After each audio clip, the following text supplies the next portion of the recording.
What's going on, my fellow Nails? Welcome in here to Forward Progress. It's another live watch along of Monday Night Football. Chicago Bears, Minnesota Vikings. Oddly, don't know why. Looking forward to this matchup tonight between two NFC North opponents. Appreciate everyone who's in here already to get us going right off the top. It's going to be a good night. It's going to be a good night. Joining me tonight, Suma, first quarter of the game. My wife just got back from a week in Germany.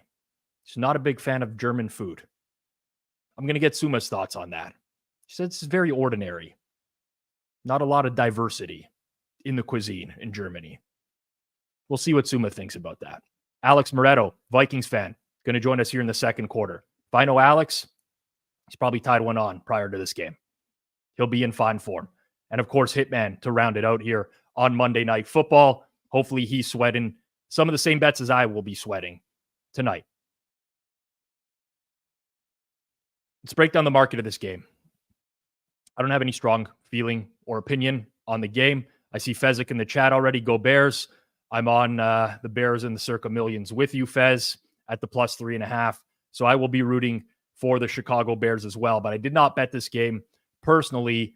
I think where the market is right now is frankly pretty accurate.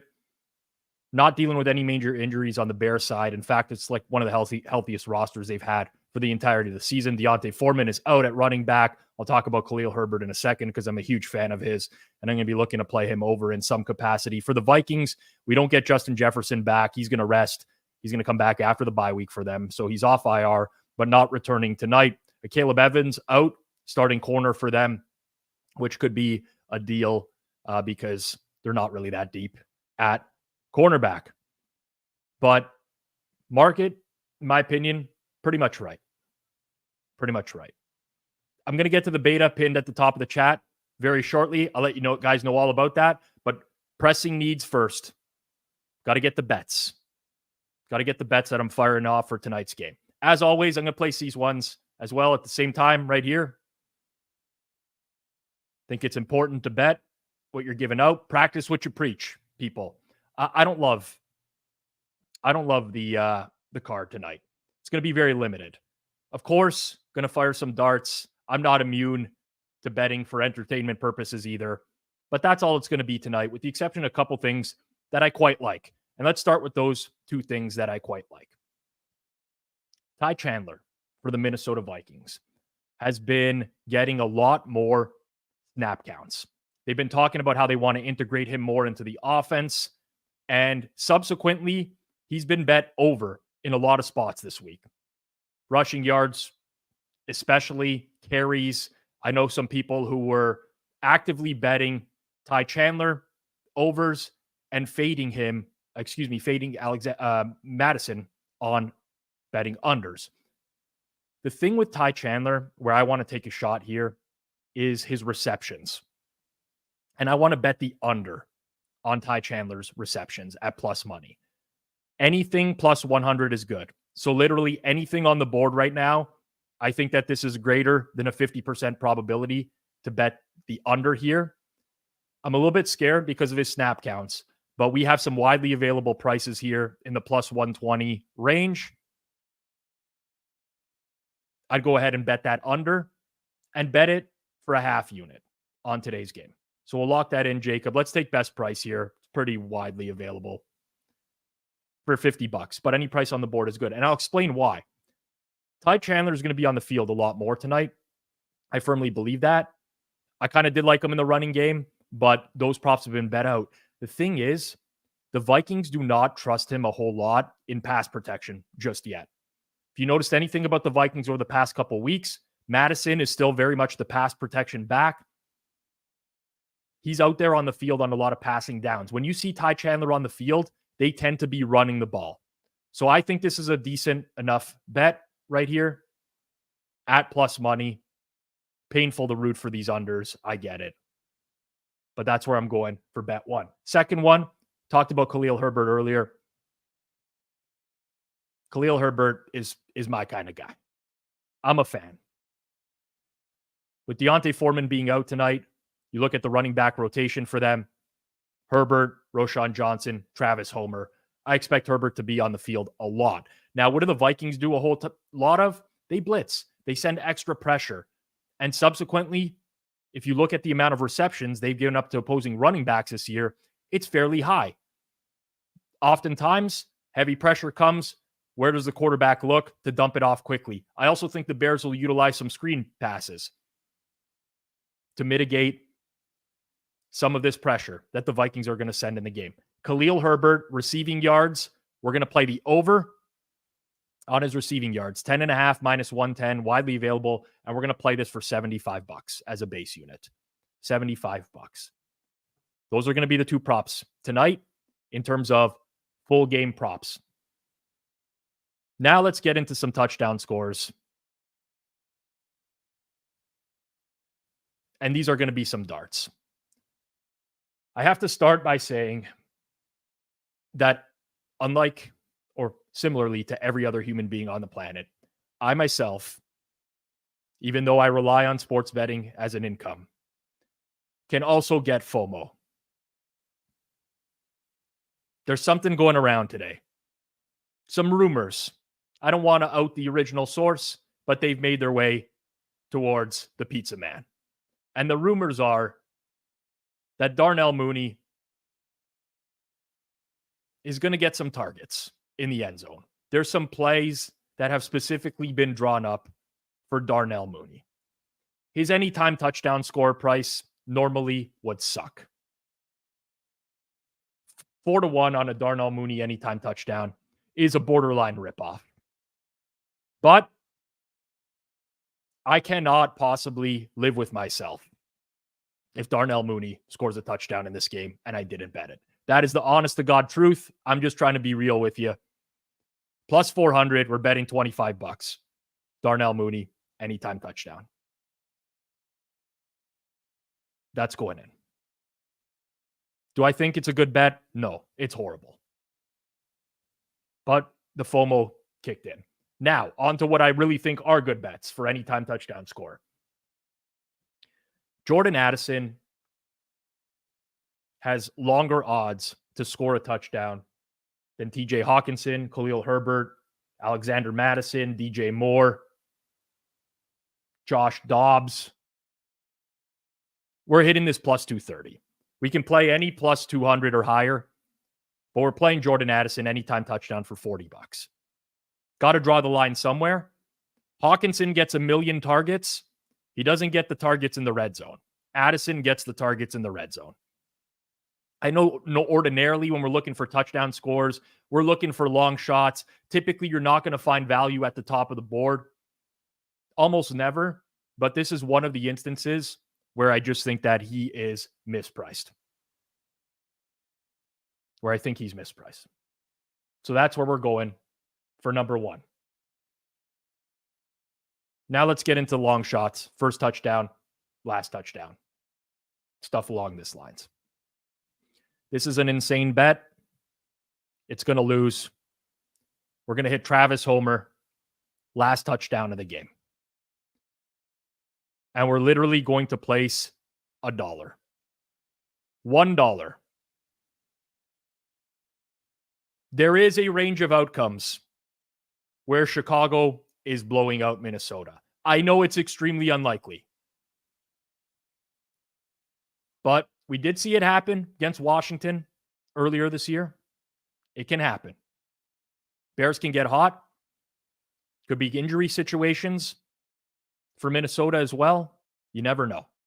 $1, Travis Homer, thin depth chart. Put it in there.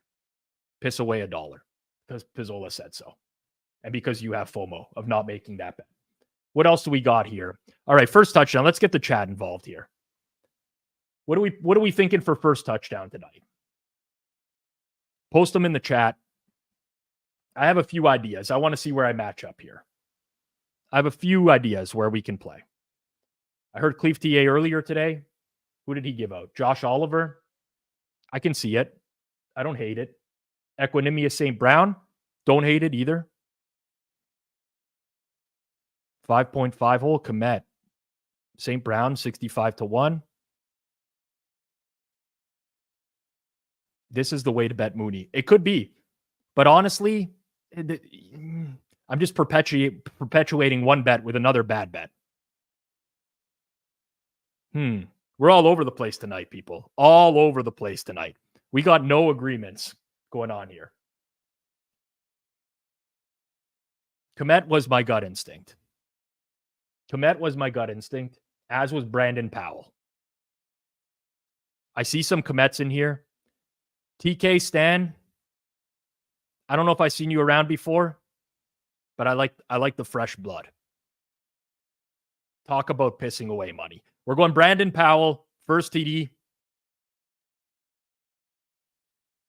I don't even know the odds. This is how sad it is. We're going to get Jacob to pull them up on screen. All right. What do we got? 28? Okay, that's actually decent.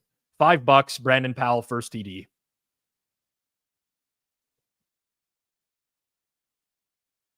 And we're going to go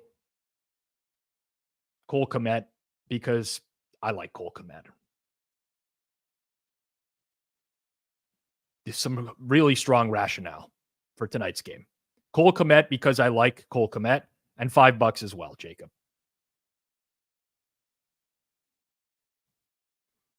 And that's going to be it. That's going to be it for the early stream. All right, recapping. First TDs, Cole Kmet, Brandon Powell. Last TD, Travis Homer, $1. Jordan Addison, anytime TD. Darnell Mooney, anytime TD. These are like so not core. This is the worst card I've ever put together. Oh my God. Khalil Herbert over 10.5 receiving yards and Ty Chandler under 1.5 receptions. Horrible card. Now, this is not an important game for me, people. It's not all that important for me.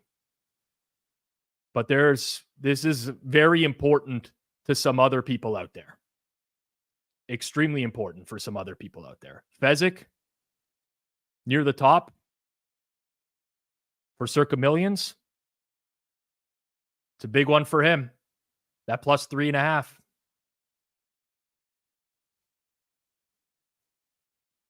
But most importantly, for a man named George Riley, I don't even remember his last name. Papa George GRP Panagakis. Guys, wanted to make a quick video. I wasn't going to make one. I made one earlier, but got out of the shower an hour ago. My hair looks dynamite. Haven't put on the sweater for a while. Real light cotton sweater. Yellow Nautica. It looks great. I look great. Look good from 3 feet away. Anyway, hey, you guys know what I got today. I need the Bears, and I need Dobbs to have a bad game. It helps both my comeback player of the year props. It helps both my positions that are doing bad. Bears over, Vikings under, 2 big-time losing positions. Transparent. And it also helps my Green Bay position. Green Bay came back. Big win last week against at Detroit. Yeah. So if the Vikings lose, it also helps Green Bay's chance of making the playoffs. So I got 5 things of equity tonight. Wow. Hoping the Bears win, Vikings lose. We'll see what happens. All right, guys. I'll be watching the game. Yep. Enjoy it. Good night. Bye-bye. Good luck, George. We'll see what happens. That's a lot of positions the guys got on this game tonight.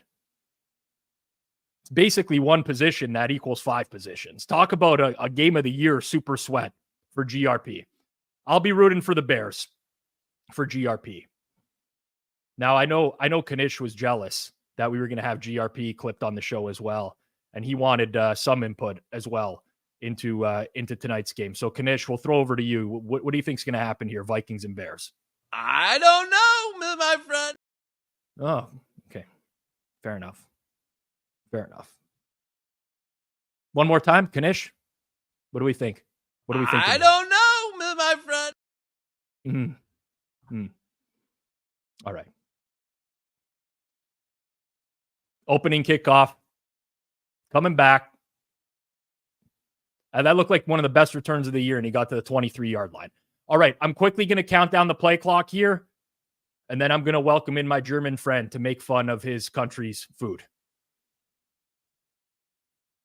Maybe they'll start the play clock at some point. Who knows? Maybe it'll happen. Maybe it won't. There we go. Whistled in.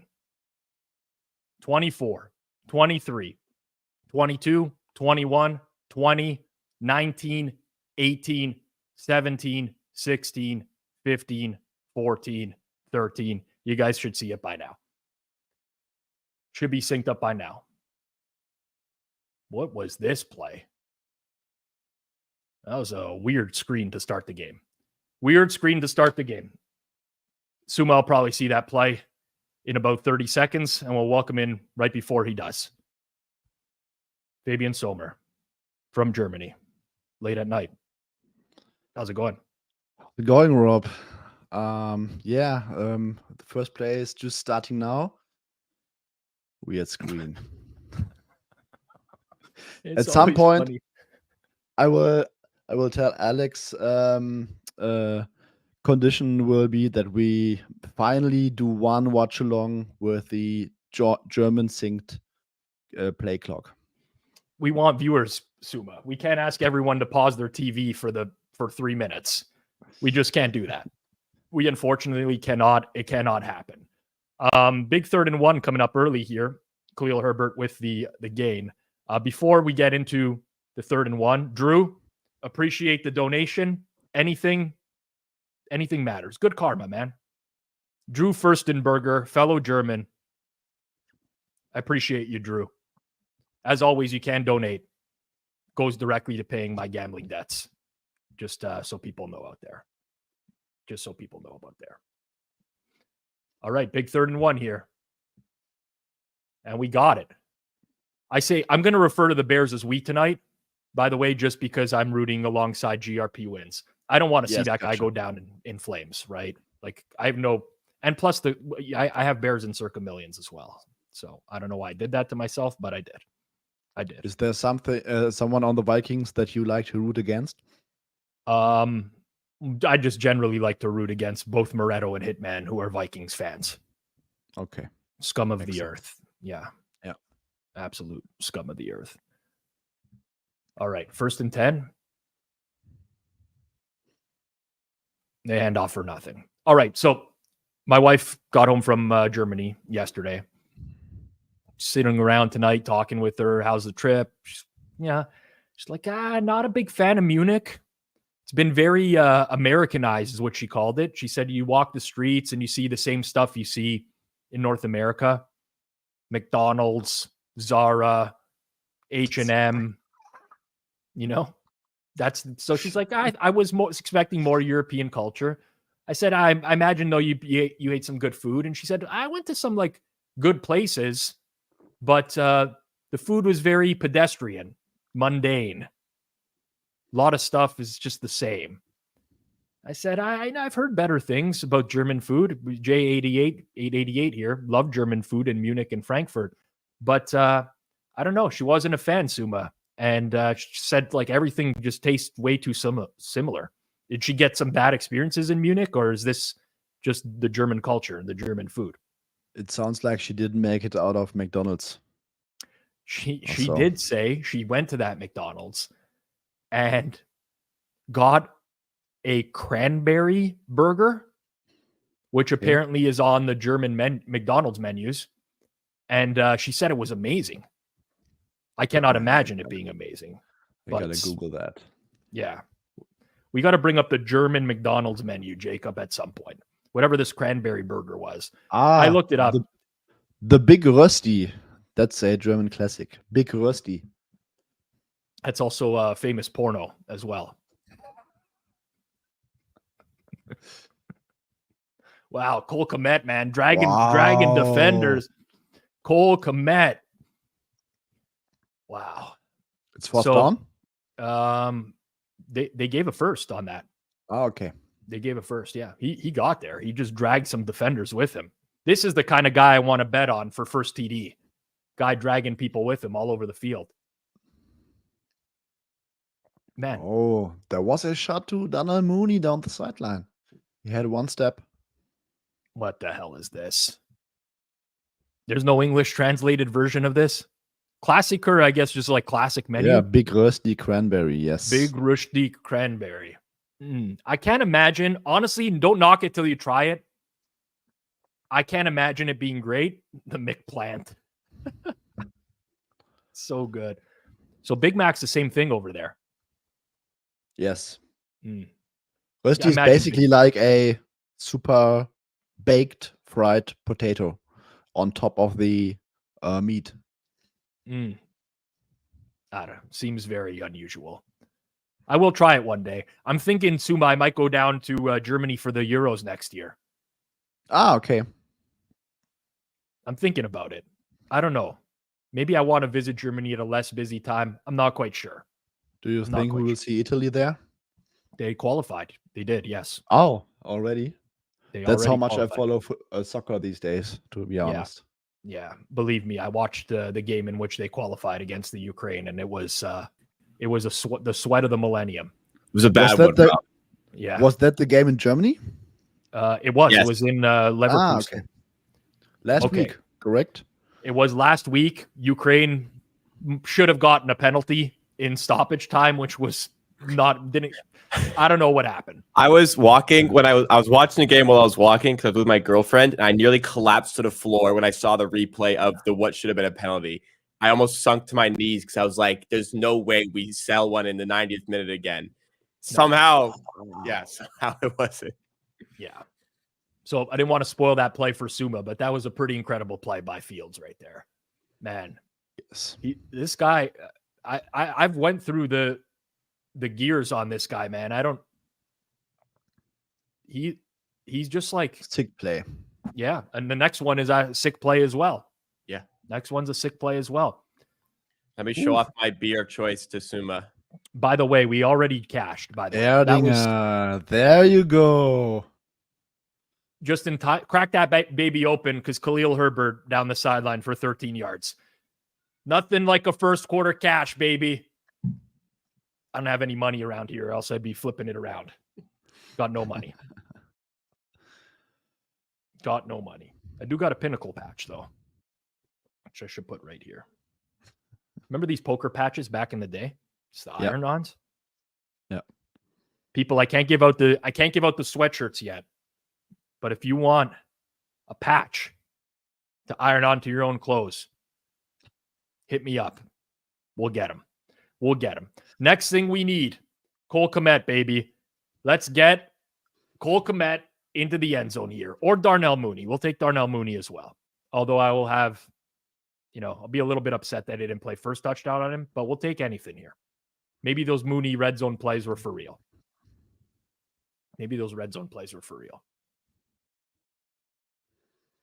Oh, boy. That doesn't look Nice good. drive for Chicago. Until Fields takes a sack on second down. Okay.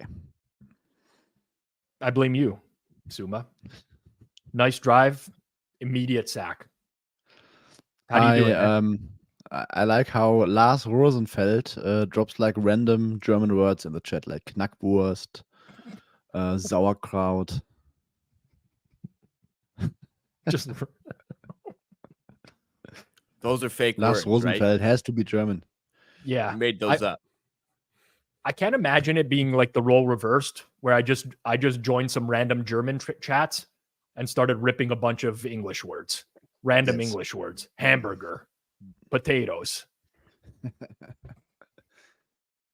All right. Well, I mean, this is the drive you're looking for if you had the under. I'll tell you that. Okay. Because it's like a 9-minute drive that's going to result in a 47-yard field goal attempt. Cole Kmet was getting peppered with targets this drive. Peppered. Great drive for the under. Rammstein, GOAT band. Are you familiar with Rammstein? Yes, but it's not my kind of music. You're not a big fan of Du Hast? No. Field goal missed, by the way. Field goal wide right. Really? Oh, Yeah. man. I blame Fezzik. Du hast mich. Du hast mich gefragt. I don't remember the other lyrics after that. I guess it's your style of music, correct? So That is my style of a music. little bit. Yeah. I'm not a huge Rammstein fan. They're not like it's hard to like a band that doesn't sing in the same language that you speak. But they're instrumentally very good. I would love to go to a Rammstein show, see them live. Yeah. They're like sacrificing goats on stage and whatever else they do. I don't actually think they do, but I can imagine that that would be the case. Yeah. Good theater, exactly. What is your music of choice? Oh man, I'm like completely. I wouldn't call it anti-music, but I don't listen to like certain styles of music. I listen to like the latest music in the radio and some German Schlager and stuff like that. Yeah. German rap a little bit. It's hard to listen to music when you're listening to the Favorites podcast all day.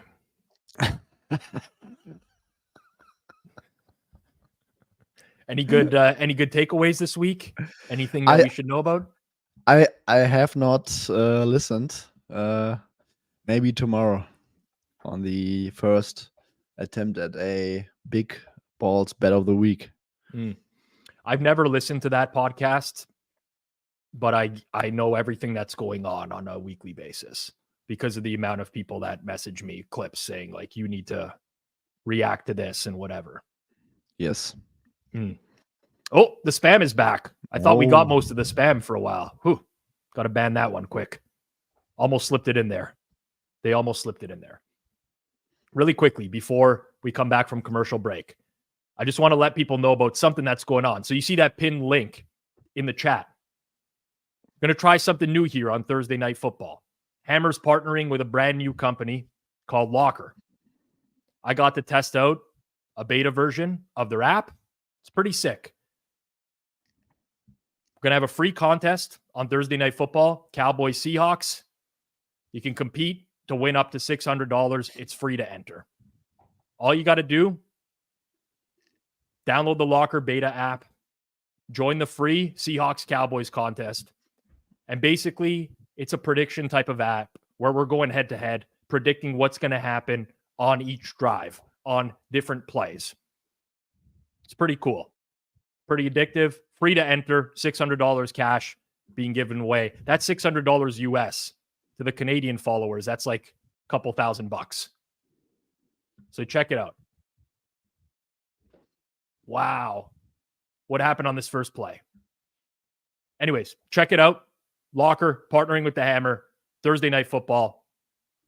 Get set up beforehand, guys. It'll be way easier to do so. It's very easy to sign up.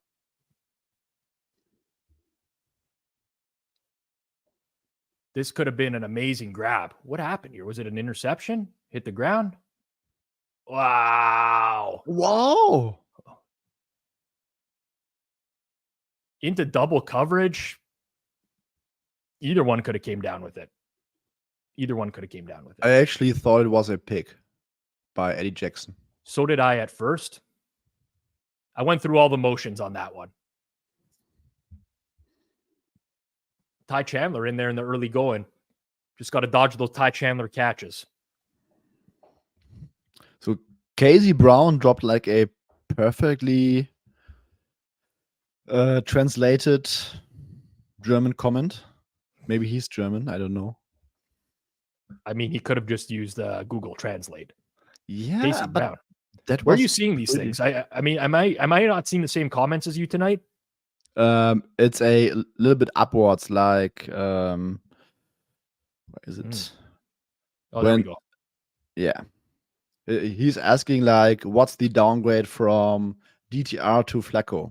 I'm not sure there is a big one, a major one. Like, I mean, Flacco, he was out of the game basically like for over a year now. So maybe he's completely dead on his legs.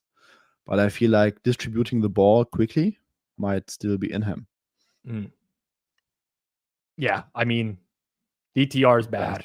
Flacco hasn't been in the league for a while now. That was a pretty big time tackle by Montez Sweat there. Big time. 3-and-out for the Vikings. Got to wonder if that defense is gassed, man. They're on the field for 9 minutes to start. Offense barely got anything going. We'll see what happens here. But I'm liking things for GRP wins right now. I'm liking things for his 5 positions. Game of the year for GRP, Suma. Game of the year, bud. Yes. Yeah. Okay. This Tunes Telegram chat. Like, how does this guy manage to only post college football news when the NFL games are going on? Read the room, bud. Read the room.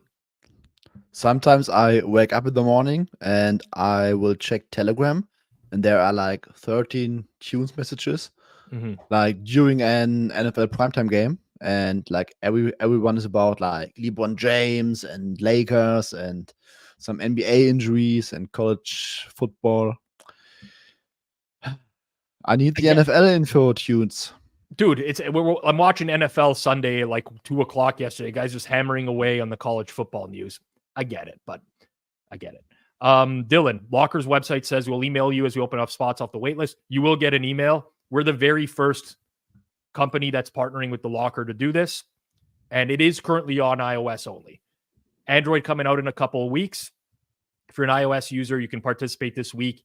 Android coming out in a couple of weeks. But I think it's a cool premise. We're going to test it out. I have tested it out already, and seems like a pretty fun game to follow game along in real time. It's a little bit different, kind of like a hybrid between betting, in-game props, and DFS almost. We'll see how it goes. But again, $600 up for grabs on Thursday Night Football.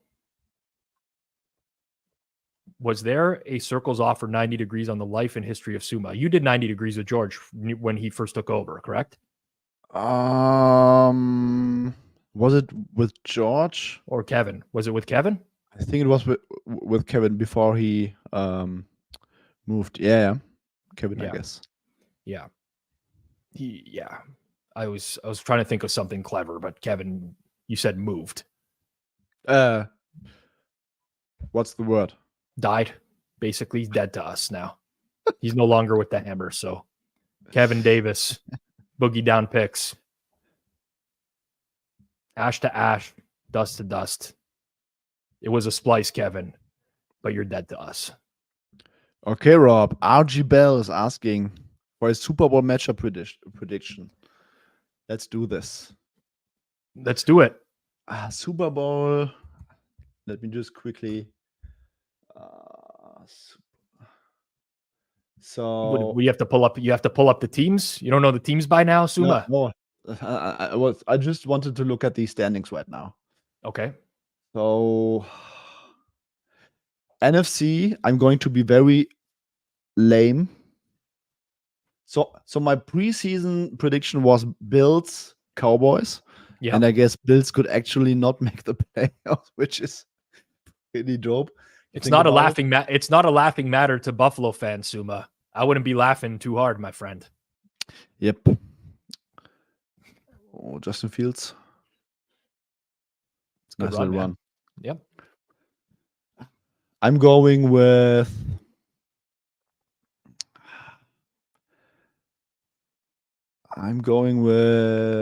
Niners versus. I go with the Dolphins. Wow. To make it a little bit spicy. There you go. Suma cursing the Dolphins for G-Stack. Only for G-Stack. Only for G-Stack. I'm going to go with, man, the AFC is anyone's game. I feel like such an idiot if I don't take the Chiefs. I know they're not even playing well, but it's the same thing. Kind of reminds me of back in the day with the Patriots, where they were just there was the years where they were amazing, right? But there were so many of those years where they were just like, going through the motions. And then out of nowhere, it's got to the playoffs and they won. I'm going to say, I'm going to go like the very obvious San Fran KC matchup. I was thinking Baltimore San Fran, but the Ravens fuck around way too much for my liking. Yeah. They're the classic fuck around and find out team. Ravens, Bills fuck around and find out a lot. Chargers are always fucking around and finding out. NFL officiating, fuck around, find out. There's lots of it. Yeah, I'm basically For the Dolphins, it sucks that they lost Jalen Phillips because the defense was actually getting better. Yeah. Yeah, I listened to you with George today where he proclaimed that they have like the most depth at the position in the NFL. I almost fell off my chair. Could this guy be any more of a homer, a Dolphins homer? George is the biggest homer. Yeah, they got Andrew Van Ginkel and Emmanuel Ogba and Cameron Good is over there too. He's going to be the second coming of Von Miller. It's too good. It's too good, man. Oh man.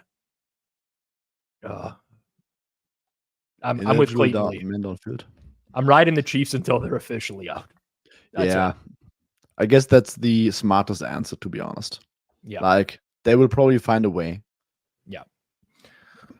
Yep. Solid 3rd and 20 coming up here for the Bears. 3rd and 20. Everything underneath so far for the Bears. Everything underneath so far.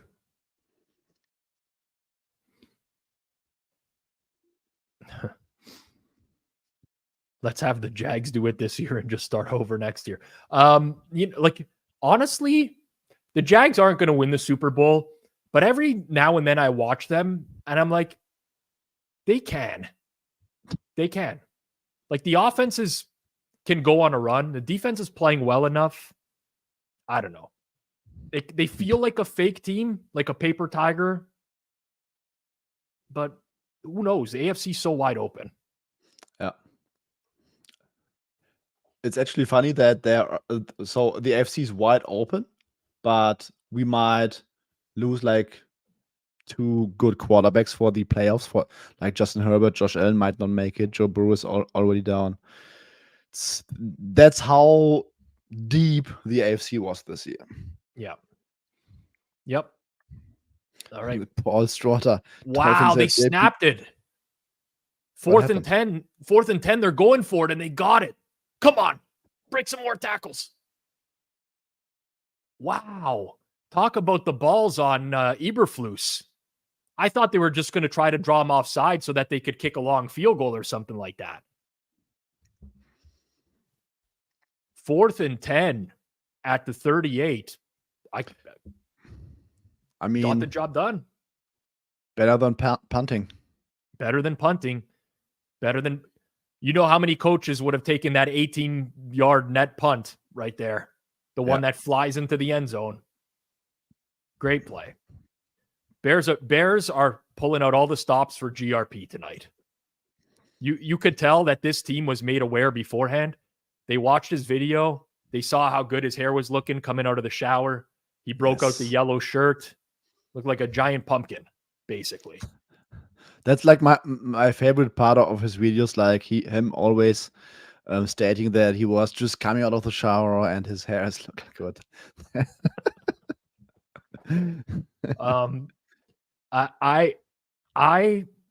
Okay, this is the good feels. This feels to me. I hope I'm wrong. I have nothing against the Bears franchise. This really? Feels to, yeah. What did the Bears franchise ever do to me? I hate the Giants. I hate the Eagles. I hate the Commanders. Those are divisional opponents. I hate the Lions just because of Kanish. But the Bears, I got no problem with. Doesn't it feel to you like the Bears can go on a run here in the latter half of the year? They think Justin Fields is the QB1 again. They end up with the high pick from Carolina, and they do something stupid, don't end up with a quarterback. Fields turns into garbage again next year, and the franchise goes back to being a box of shit. Doesn't it feel like that a bit? That's entirely possible. Yeah. It's a very Bears outcome, right? So what would you expect Fields to have? So what kind of season do you expect him to have for the Bears to go with him and not draft a quarterback at first overall or second overall or whatever? I mean, the last few, since he's returned from injury, he's been playing very well. Yes. Very well. I mean, it's a great scenario for the Bears regardless, because if they want to deal him, they're going to be dealing him at a high if he keeps playing like this. Yes. Right? Someone's going to take a look and be like, yeah, Fields, we'll take it. But it's always been like, he has the skill. He has the skill set. It's a little bit, some boneheaded moves. Downfield passing has never been great. But I don't know. This could be, this is shaping up well for the Bears. But whenever things are shaping up well for the Bears, they tend to figure out a way to blow it. They tend to figure out a way Yeah. to blow it. All right. More likely to pass on quarterback, Chicago or Arizona? I mean, Arizona. I would say. Like, Kyler Murray seems like the quarterback. Yeah. All right. As always, make sure you hammer that like button down below. Help support our content. Help people find the content in real time. And maybe, just maybe, if you hammer that like button down below, we'll get good karma and we'll get a Cole Kmet touchdown here. Or a Darnell Mooney touchdown. Just give us a damn Mooney, Kmet let's go. or Mooney touchdown. That Mooney price I played was arguably one of the worst bets I ever made in my life. So I really wanted to cash. What a horrendous price on anytime touchdown for Darnell Mooney. Big second down here. We're going to have Alex Moretto join us shortly. Big loser but Vikings fan will be in here very shortly. Big loser. I don't want to bring him in. Well, we got the team in the... I'll bring him in. We'll bring him in. It feels good to be like 10 seconds ahead of you guys for a change. Even ahead. You're ahead of me? Well, what's your play clock at right now? 25. I'm 25, 24, 23. On the same time, man. Exactly. You did the previous countdown, and I was like... Yeah. Suma's like 3 days behind us. They'll wake up to this game on Wednesday and be able to I just find watched the second down. Big third down here, Moretto. Cole Kmet back of the end zone. Let's get it done. No. Okay. All right. They're going to go for it, no? I mean, they just went for 4th and 10. They might as well go for 4th and 3. Can we, the Flores just obviously is bringing the house. That's all he knows how to do. Keep Kmet in for a second to block. Let him, break out after. Like, it was the easiest play. Just, how do you not defend against that? Just so stupid. Dude, how are they bringing on the field goal team right now? Please tell Really? Someone's got to define this logic to me. I guess you can technically go for the 4th and 10 earlier, but they missed the field goal already. It feels like the Bears should be winning this game by 2 touchdowns right now, and it's 3-0. We've run 3 offensive plays, and we're in the second quarter. Jesus Christ. GRP slamming a table right now. Fezzik throwing whatever he can find off his desk. What do actuaries have? Calculator. Some sophisticated calculator. Just throwing it. Excel license. Throwing his Excel license in the garbage right now. Oh man. Suma, did you sleep for a bit before this, or did you decide to just stay up? For close to 2 hours. Okay. Yeah. Wow, I got a personalized message from GRP on Twitter just now. Thank you for reposting my video. We have a lot in common, and we both hate the con men pick sellers. Good luck tonight, Rob. Thank you, GRP. Watching our content, big fan. Would you like me to book them on for a quarter one of these days? You know what? We could do that. Why not? We could do that. We've booked worse before. We've had Kanish on a few times. Live from his bed. Yeah, we've had him on from his bedroom. First person in basement. the bedroom aside from him since I don't know when. Yeah. People were a big fan of the Excel license, Suma. Great joke. True.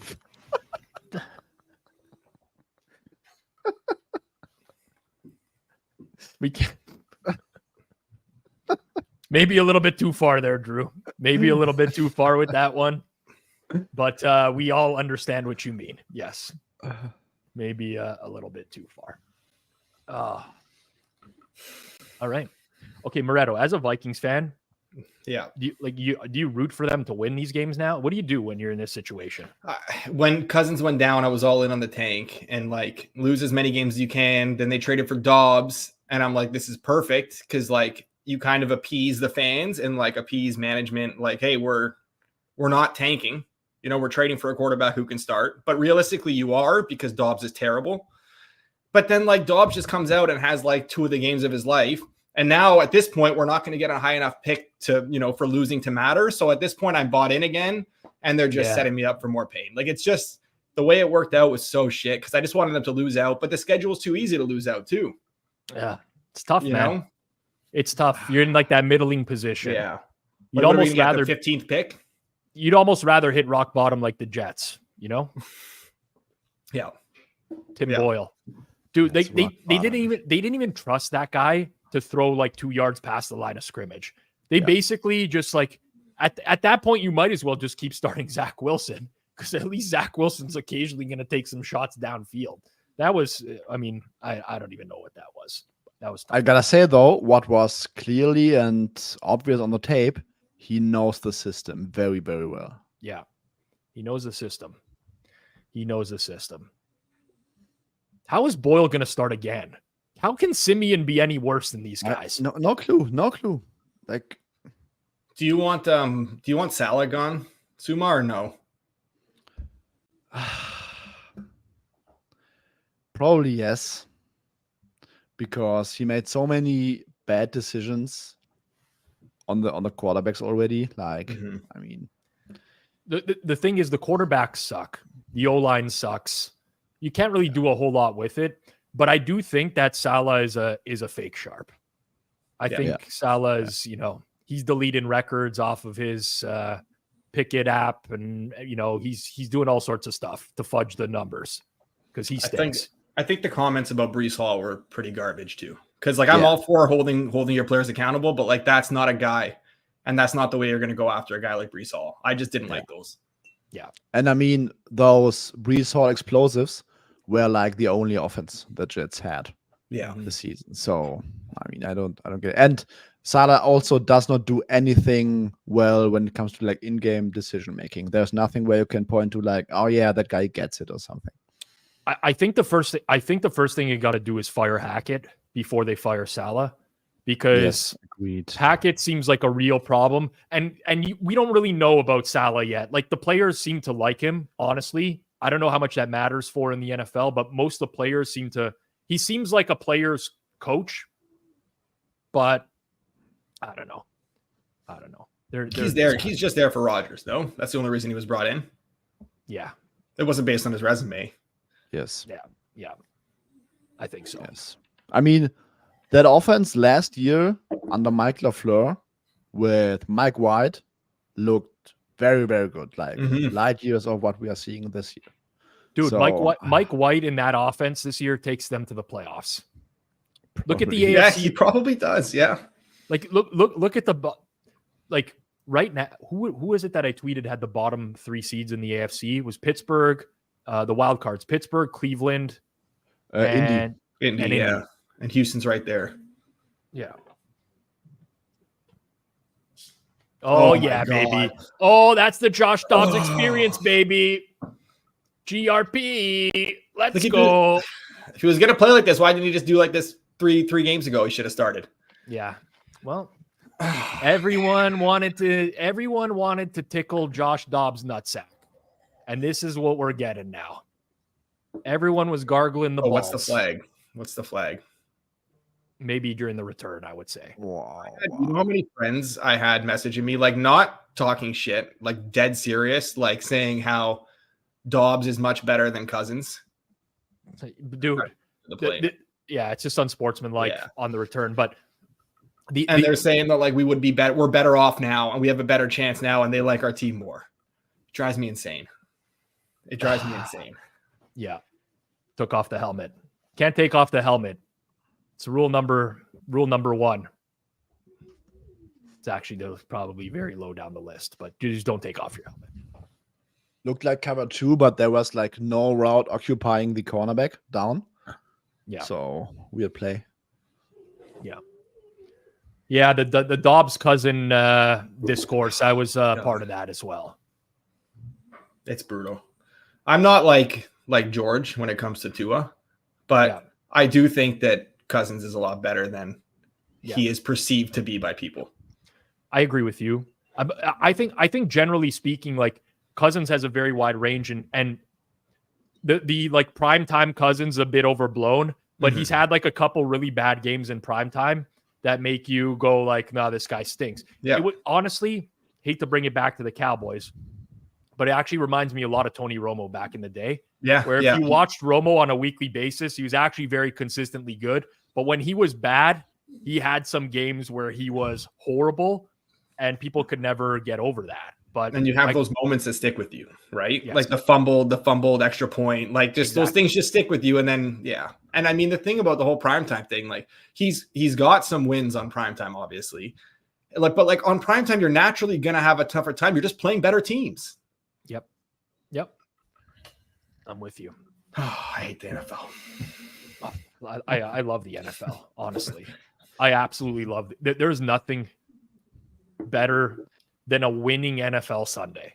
Like going through the motions of watching 10 hours of football, 11 hours of football on some days, and then winning money. That's the best feeling. Yeah, it is. Now, the opposite is true as well. There's nothing worse than the losing NFL Sunday. Yeah. Like if I had bet the Chargers last night,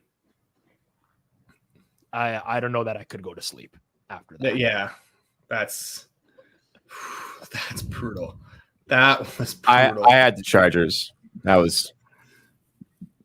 You look a little tired today, Jacob.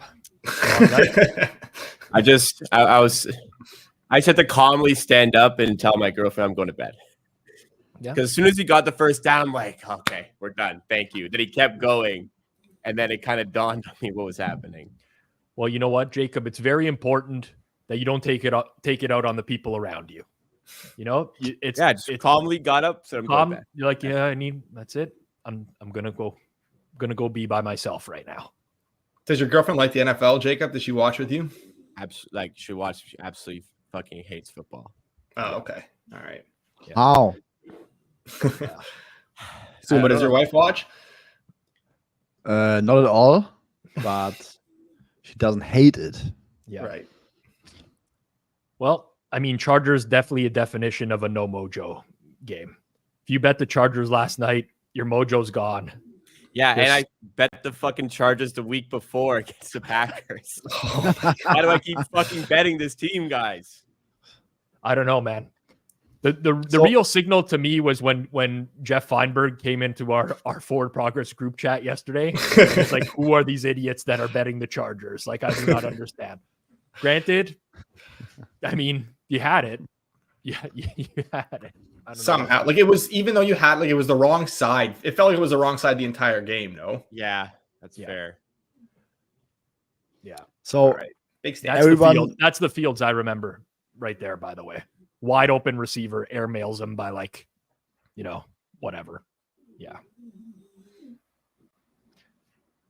Okay. I'm watching the play now.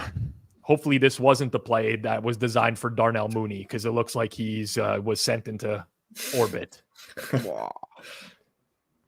The thing is, like, the safety didn't even try to tackle him. He was just looking at the ball.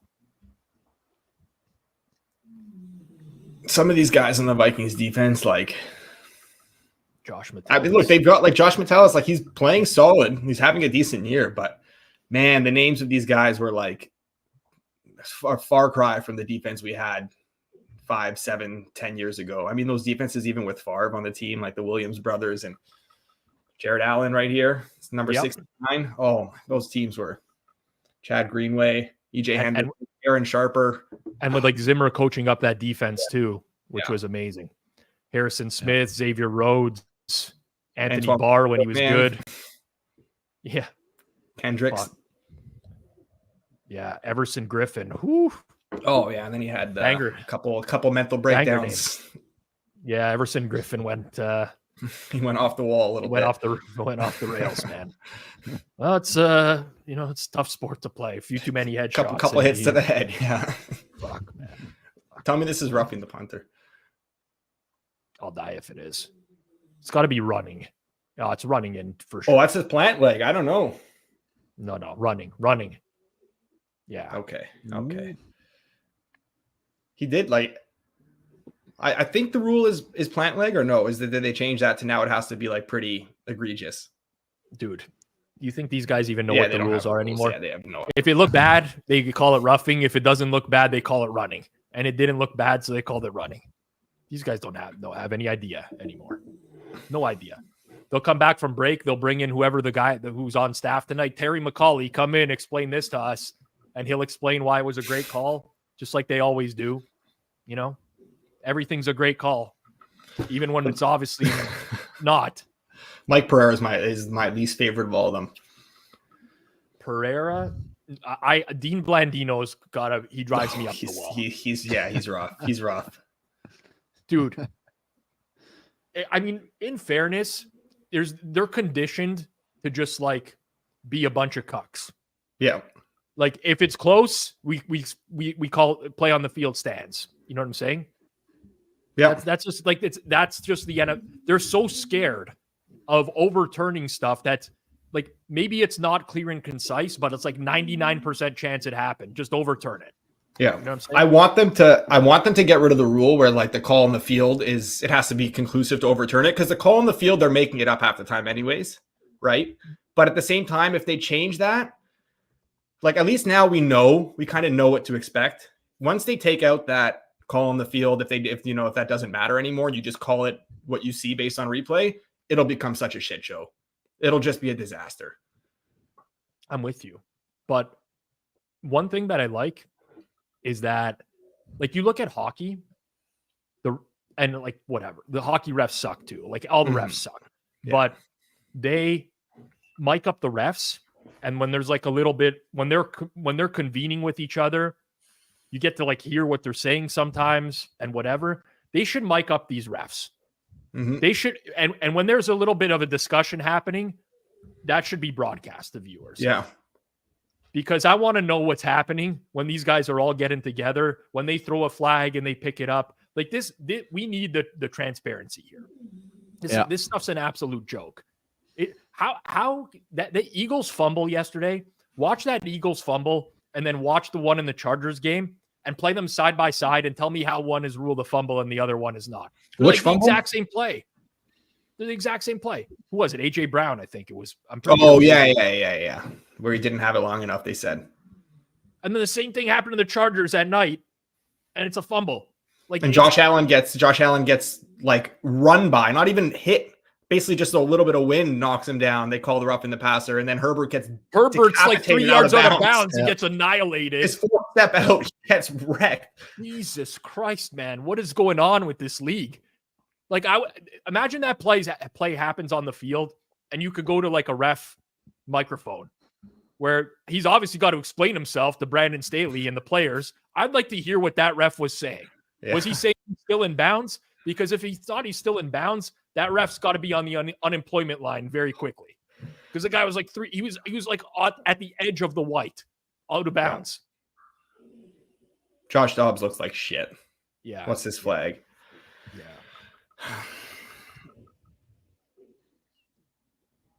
Roughing the passer. Here we go. The bailout. Here we go.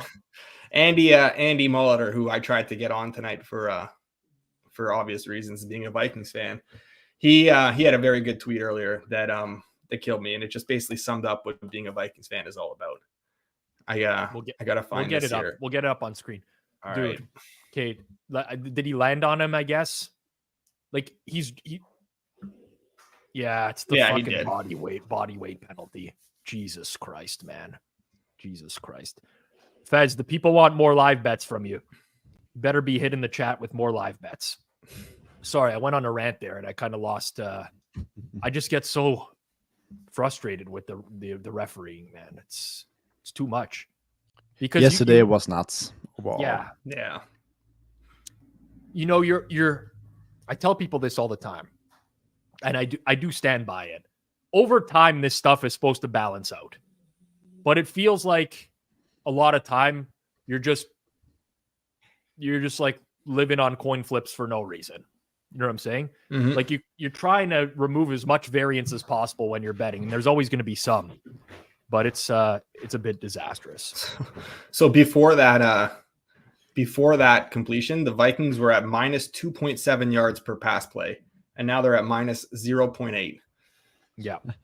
1.4 yards per play for the entire game. Oh, boy. Big third down incoming here. The vaunted Vikings offense. Now that I said that, they'll go downfield for a touchdown. see. Oh, that's a duck, but there's It's a flag in the though. middle of the There field. you Yeah. go. It's definitely like defensive holding or illegal contact, something like that, based off where the flag is thrown. The National Flag Ball League, basically, at this point.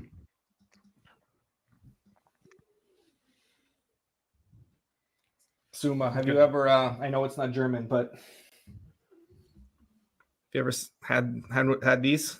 Belgian? No. No. Okay. Germans and Belgians don't get along. Don't ask him stuff like that. So Belgian beer is like a red flag for us. Oh, really? Because so everything I tried so far tastes like piss, to be honest. I've never had this before. They had it in the LCBO, which is like the stores here that sell liquor, and they had this really nice box of like 4 bottles and then a nice glass. I basically just wanted the glass, so I bought the beers. I sent Suma a picture before of me drinking a Belgian beer, Mm-hmm. and his response, word for word, was garbage beer, garbage people. I don't know. They're very similar to Dutch, and I got a lot of Dutch background there, so you know. So the Belgians, they have a lot of beers that are like some other tastes mixed in and stuff like that, like juicy stuff and that. I mean, that's not mine. There was that beer that it was I think it was ranked the #1 beer in the world for like a little bit, the Delirium or something like that. Have you had that? Belgian beer is very good. Yeah. Here we go. No, Rob can confirm. We had Belgian beer when we were in Cincinnati. I did have Belgian beer when we were in Cincinnati. Confirmed. I didn't want to say that in front of Suma, Jacob. Come on, man. You're blowing my cover. Yeah, here. Delirium was top. Was it Delirium? Delirium was amazing. Very good. I didn't like it. I didn't like that one for some reason. Delirium Red. Try Delirium Red. Delirium Red is a bit milder, a little bit more fruity. Dude, Delirium Red's really good as well. Me and the Big E, Eric Eager, were pounding some Deliriums, man. That was what were we there for? That was Thursday Night Football. That was Bengals and we watched Tua Dolphins. Almost die. Yeah, Tua took a big beating on that play. Come back to oh my god, Addison. Brisker season. Look at that. KOC not happy. KOC. Oh, that was good. Happy. Interception. He's doing this. Yeah, you'll see right, it tomorrow morning. It was right. It is tomorrow morning. There, to be fair. True. Can't even blame Dobbs for that one. No, that was all Addison. No. That was all on Addison. Yeah. Oh, geez. The replay is so much worse. GRP going crazy. Go, George, go. The Dobbs comeback player of the year bets, they're all dead. You had that, you lost. Yeah. GRP going nuts right now. Does Rodgers win if he actually comes back? I don't think so. No. Honestly, I don't know, though. It's scary to even think about. Most people hate Rodgers, though, now, right? I can't stand that fucking guy. NFL, I think, like the voters, a lot of them hate Rodgers now, I think. Because, the anti-vax stuff and the fake medicine and whatever. Yeah. I think that plays a part, personally. Oh, that fake medicine helps his Achilles, apparently. It's the quickest healer in the world. MILF Hunter says he's not coming back. And, he shouldn't come back for any reason. But Aaron Rodgers is, the type of guy that is so obsessed with himself that he wants to prove to people that he can come back and do it. Yeah, so, he's not coming back for the Jets. He's coming back for Aaron Rodgers. Yes. I actually think he will come back. I do believe he will play a game this year for no reason. In arguably the dumbest thing I've ever seen in my life, trying to come back for a meaningless game in season, but it's just to prove a point, personally. Yeah. I never disliked Aaron. I don't care about the off the field stuff. Honestly, I don't. People are entitled to their own opinion, but Aaron Rodgers, for years, this guy would aggravate me so much because he is the king of faking injuries and playing with a fake injury. Oh, yeah. I can't even tell you how many. This guy is hobbling around on like 70% of snaps. Can't get back into the huddle. He's hopping on one leg or whatever. And then the plays, he's perfectly fine. Like always perfectly fine. For years, the king of fake injuries was Aaron Rodgers. Now, obviously, the Achilles is a real injury, but that was it. And then he actually did get hurt for real when Anthony Barr drilled him that week 1 game. And then Rodgers threw that fit and said that Barr taunted him after the hit. Yeah. You had it coming, buddy. I don't hate him off the field stuff. I hate him because he was a Packer for so long.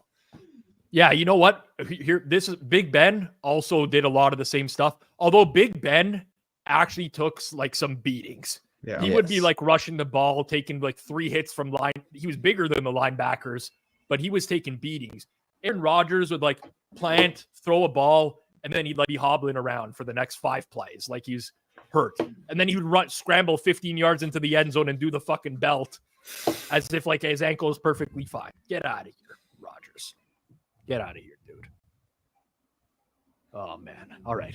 It's been an angry stream tonight. Are the Vikings going to get shut out by the Bears? That would be a new low. Yeah. That would be... I mean... It's primetime unders, man. Oh, yeah. Forgot about that. Forgot about the primetime unders. You didn't hear that on the favorites today? No? Wasn't mentioned? I have a friend who's big on the trends and the do factors and all that stuff. And he's like one of the worst bettors you'll ever meet. But he texts every Monday and says like 100% going over tonight. It's going over. They're due. He just sent the text right now.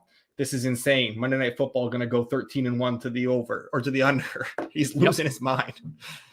We all have certain friends who are just incapable of winning at sports. Yeah. And that's it. The one that one of my friends always sends like a play, and then he says system bet afterwards. It'd be like Vikings -3 system bet. And I'll be like, okay, I need to know about this system. He's like, trust me, years, proven track record or whatever. I'm like, dude, why are you working at a grocery store? Like, no offense to people who do that. It's fine. But if you want to claim like proven track record, system bets and stuff like that, at least have something to show for it, dude. That comment in the chat by Jeremy. His name is Matt Albert. I like Matt Albert, man. Matt's a good guy. I will say, for years, Albert used to like. He's one of those guys that sends a text when your bet's obviously losing and you know it's losing to let you know that it's losing. Yeah. Right? Nothing triggers you more. Yeah, it's like, dude, I'm watching the game. I can see that the bet is going to lose. Like, move on with life. Do not agitate me further. Yeah.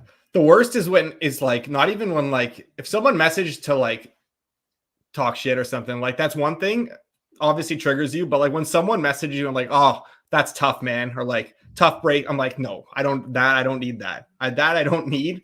It just makes it worse. Yeah. I mean, this used to happen to me on Twitter all the time. 90% of the people that are muted on Twitter are people who are like, oh, tough break with this. Or like, it's like, yeah, I know. Yeah, I know. It's a tough break. I know we got screwed. I'm watching the games. You think this is making me feel any better? Yeah. It's not making me feel better, people. It's not making me feel better. Suma, appreciate you hanging around till whatever time it is now. 3:10? 3:10? 3:10. Wow. Whew. Wow. Are Suma you gonna mail it in tomorrow? Are you mailing it in on this game or what? Yeah, I guess I will watch probably a few more minutes and then until I pass out. Yeah. All right, Suma. Take it easy, Okay, my guys. friend. Thanks, Enjoy man. the game. All right. Bye-bye. Fabian Sommer, everyone. Now I can crack open a Belgian beer without being judged. I might go get another one. I made a big mistake. I got no beer in here. It's big. I know mistake. mine's in the fridge. Just water. But you know what? It's good to have a water night every now and then. Stuff. Not when the Vikings are playing. I can't afford that. The mornings get tougher as you get older when it's a non-water night. Yeah. I've never been a morning person. Now I'm getting up as early as I ever have before. with the kid, and still not a morning person. Yeah. Still not. I had 3 espressos before like 7:30 now. It's insane. That's a real problem. Yeah, I have to limit to like 2 the rest of the day because more than 5. I'm going to be on the Knish plan soon, where I got to cut out the caffeine and switch to some recreational drugs, maybe. Well, we might have Knish here that might be able to give you some advice here really quickly, Moretto. Knish, if you're out there, anything that Moretto can do to cut out the caffeine going forward. I don't know, my friend. Oh, okay. Guess not. Guess not. It's like every conversation I've ever had with him. Dude, this guy, he's not a real person, man. If I have not met him in person, and until I do, I'm convinced that he might be like an AI bot or something like that.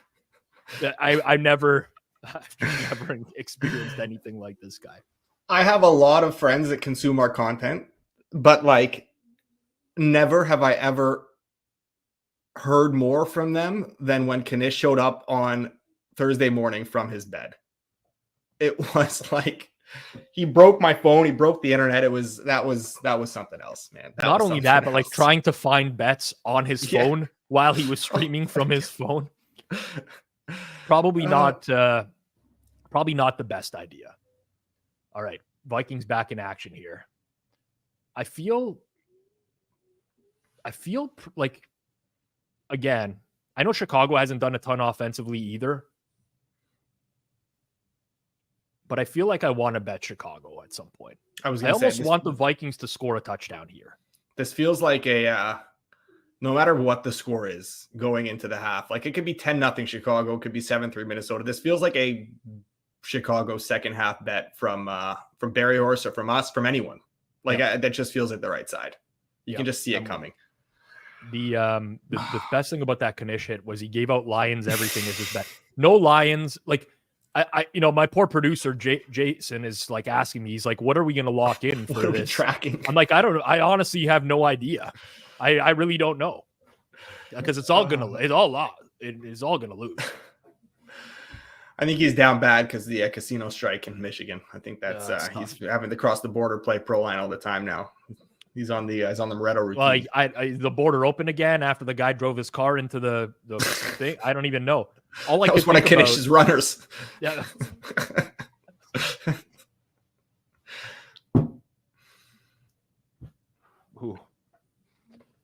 Ooh. Just checked out an Alan Boston tweet from earlier today, and harsh. Rough. Yeah. Grable says he likes Knish. That makes one, Grable. No, his family, for sure. His dad texts him all the time as well. I got to start posting messages from my dad like he does. He sent me some great ones last night. Oh, my God. Being cursed. Is he a Bills fan? No, he's not. Who does he like? I know he hates the Cowboys.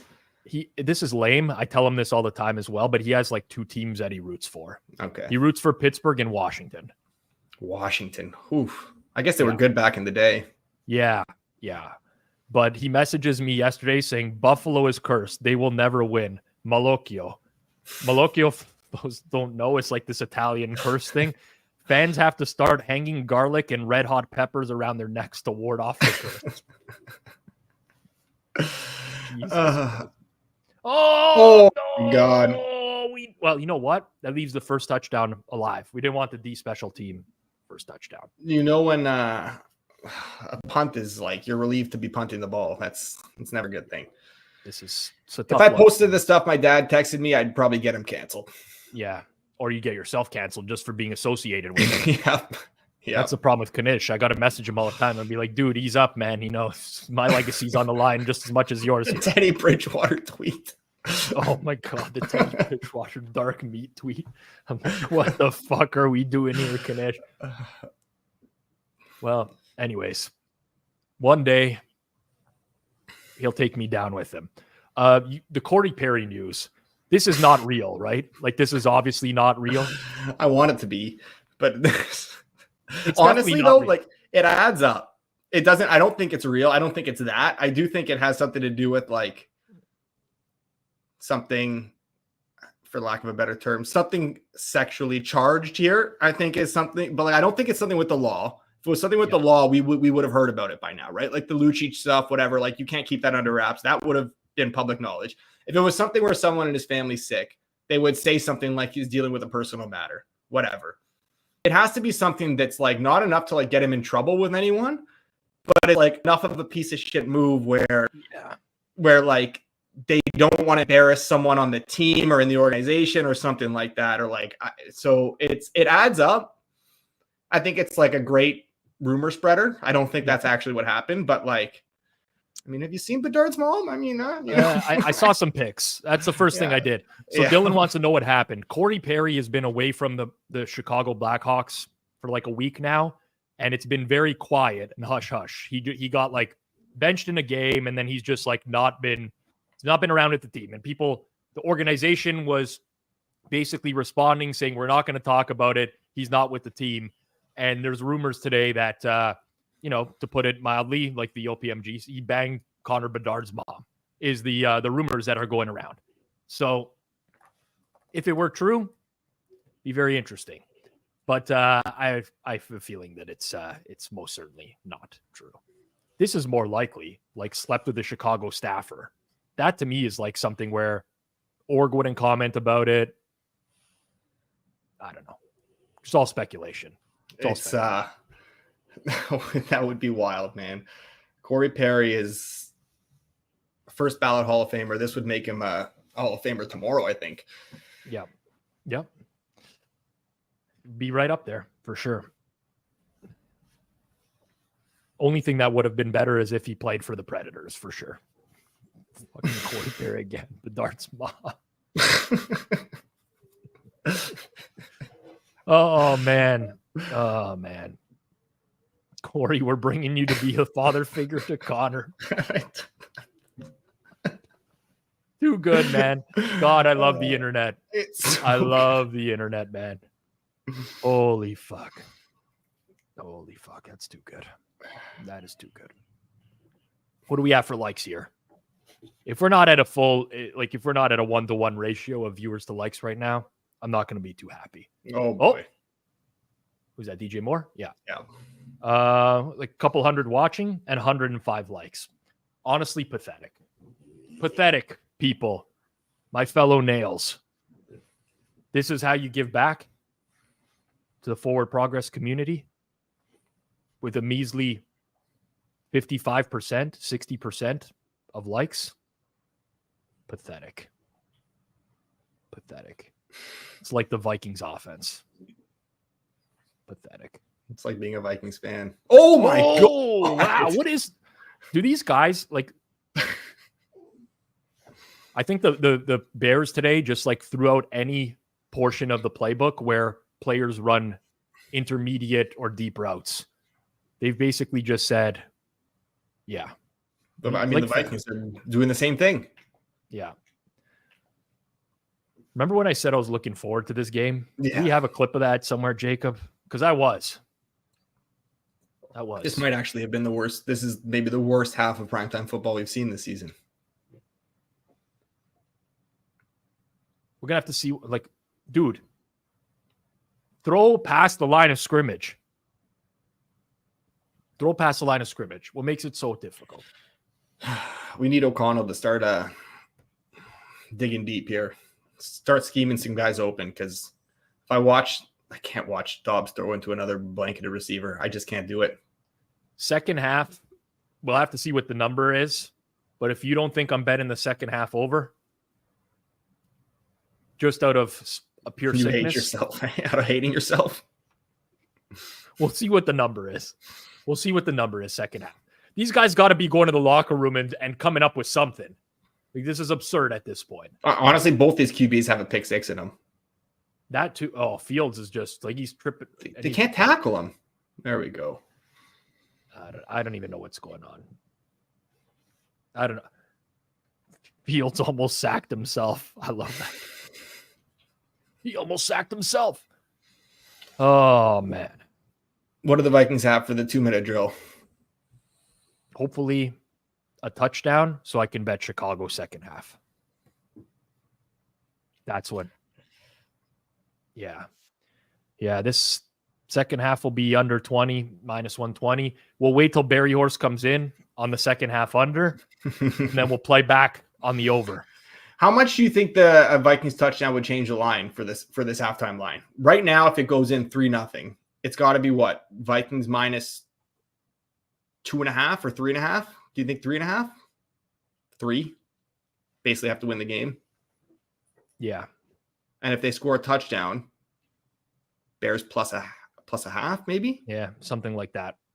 Let's say Fez. Where's Fez? You're the second half. You're the in-play lines expert here. So lay down the law for us. Let us know what's happening. RW fan says, Rob, are you surprised the Cowboys line over Seattle got steamed to 8.5, 9? No, I don't. I'm not surprised. Cowboys got pretty heavily steamed last week against the Commanders. Doesn't seem to be a lot of market support for the Seahawks right now. So I don't find it surprising. I don't find God, look at the teams. Well, I guess I don't know. I guess the AFC has been weakened since the Burrow injury, and like the Chargers have gone to shit. But you look at the teams fighting for playoff spots in the NFC versus the teams fighting in the AFC. God, the NFC's dog shit. The NFC sucks, man. But you know what? It is what it is. The Bears are like a game and a half out of a playoff spot if they win tonight. But also, like, the AFC kind of sucks now, too. Yeah, now it does. Burrow injury and, like, the Chargers being bad has not been good for the AFC. Burrow, Chargers, Browns quarterback injury. Yeah. The Steelers are in the playoffs, and they suck. Josh Allen showing his true colors. Yeah. God, I hate that guy. There's a lot. There's a lot that's going on right now. The AFC at full strength is amazing.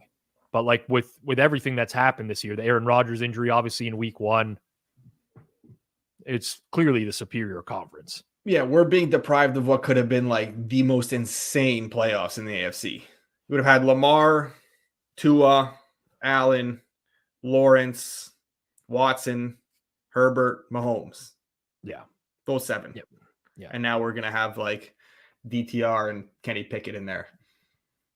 Denver as well. Are we ever going to get like a Denver game where they don't have a +2 turnover margin or better? God. Is that ever going to happen again? How did the Vikings lose that game last week? The freaking Dobbs gets lit up on the first drive, fumble, leads to points, the first points of the game for the Broncos. The guy gets suspended 4 games. There's not even a penalty on the play. Dude, the way people are talking about Denver today, I can't help but laugh. God. I can't. I don't think I'll actually have a bet on the game, but I just want CJ Stroud to rip that defense for like 400 yards. Yeah, so do I. So do I. Sean Payton is in my like top 3 most hated people in the NFL too. What's that? What does that list look like outside of Sean Payton? I mean, Aaron Rodgers is up there. Josh Allen's probably up there. There's a lot of people on that list. I have a lot of anger inside me towards sports just because my teams suck and have sucked forever. That's the old first down run here. Gotta make the Bears. Gotta make let that clock run. You gotta make sure you give the ball back to the Bears with not enough time left for another score. Jesus Christ, man. Let's see when they actually snap this on the play clock. They let it run down. They're going to let it run down. Yeah. I don't even want to. I run it again. I don't even want to see them throw it right now. Oh, Brendan Powell. Good catch. The old reverse jinx. Yeah, that was a good catch. I was only watching Ty Chandler on that play to see if he was actually running a route, and he wasn't, which was great. Do you have, you have under-unders receiving yards? Yeah. Yeah, he's not a, he's getting more snaps, but he's not much of a pass threat. Yeah. They got to get Nwangwu some more work too. He's okay. There we go. Here we go. Comeback player of the year, still alive. I think in those 2 plays, they surpassed their yardage total for the entire game. Yep, I think so. Also, Dobbs even being in the running for comeback player of the year is insane. I know. It's just insane. It doesn't even make sense to me. This guy's been in the league the whole time. He's never been injured. Like, the only thing he's coming back from is being shit. and he's still shit. He's just in a better situation now. That's what Gino got it for. Yep. Yeah, well, that was. I mean, Gino. They never should got have to one either. explain what they came back from when they hand out that award. Like, there is Gino, a you were definition for the shit, award. and now you're pretty good. Here you go. There is a definition for the award, which I looked up, and it can be like coming back from bad play or whatever. Yeah. I'll find the exact definition. I think someone sent that in the Forward Progress. Do you even want I that think you award, sent then? that in the Forward Progress. I know. I thought you sucked, man, but maybe you don't. Good D. Yeah. I know Feinberg is like is wearing this on his chest, and I feel bad because I kind of like set him up for filming that video this summer, and like I suggested it, and he of all the people I suggested it to, he really latched. Oh, pass interference. Wow, this is a PI. Yeah, I guess so. There we go, down to the 13.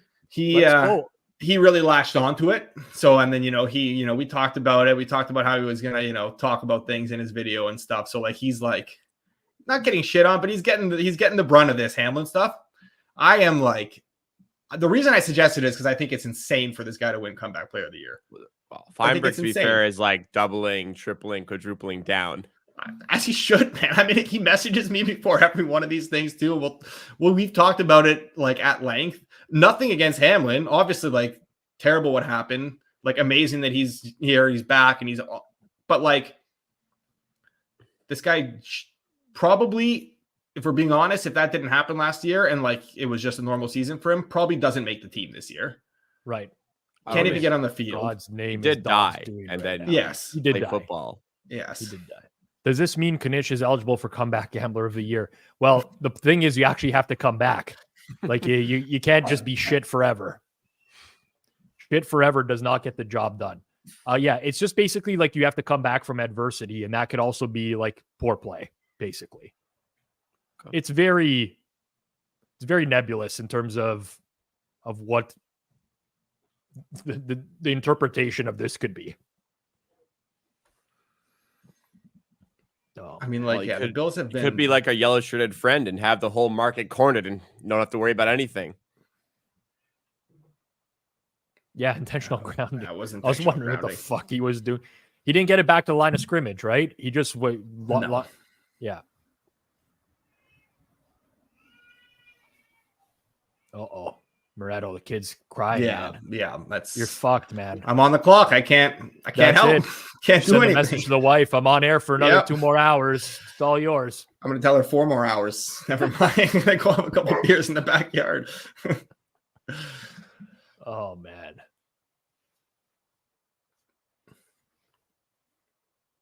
All right, so we're gonna have. It's not second and goal, right? No, it'll be second and a mile. Second and 24. There's one team I know can give up a big play in a second and 24. It's the Bears. Oh, this has sack written all over it, though. Oh, they burning the timeout doesn't mean much to them. Yeah, it does. You still getting. Are you glitching hard? A little Justin Fields. Yeah. Wow. Wow. What's Fields at for rushing yardage? I wanted to, not Fields, Dobbs. I wanted to play his under. He's at 4 yards. Oh. What was the number? It was a lot higher than 4 yards. Yeah, it had to be probably in like the 30s at least, I think. Let me see where it actually closed at right now, but it looked very high. Very high. Rushing yards, 36 and a half closer. Yeah. It's okay. When he has that like 40-yard run in the second half, you're gonna be real happy. Better bet Niner or Raven futures. The price has to be taken into account here. That's Madison. Thank God. Set up that field goal. Why even try and throw it to the end zone? Yeah. Anytime you can make a 45-yard field goal, 35-yard field goal, that's it, man. Gotta do it. That's it. You got to do it. I like the Niners in terms of futures at the price. Even yeah. I don't know. The Ravens fuck around way too much for my liking. Way too much for my liking. Oh, but the ESPN go bet commercials now, huh? Yeah. Yeah. What a privilege. It's a priv. It's a priv. It's a good good time to remind everyone. If you're in Canada, you can bet at Pinnacle. And they're a pretty damn good sports book. Not going to limit you. Very competitive pricing. Just a great offering altogether. If you are going to do that, use code HAMMER to sign up at Pinnacle in Canada. I highly recommend them. Been betting with them for many, many years. No complaints. No complaints. 30, 40 yarder. All right. God, I hate kickers. It's going to be good. Don't worry.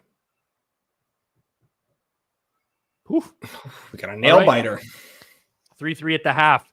Let's get those second half lines up. It's time for me to join the GRP and Fezzik train. It's got to be what? It's got to be 2.5 now, no? 2.5 at like juice towards the Bears. What I'll say is hashtag wrong team favored. Yes, that's what it will be. Hashtag wrong team favored. Yeah.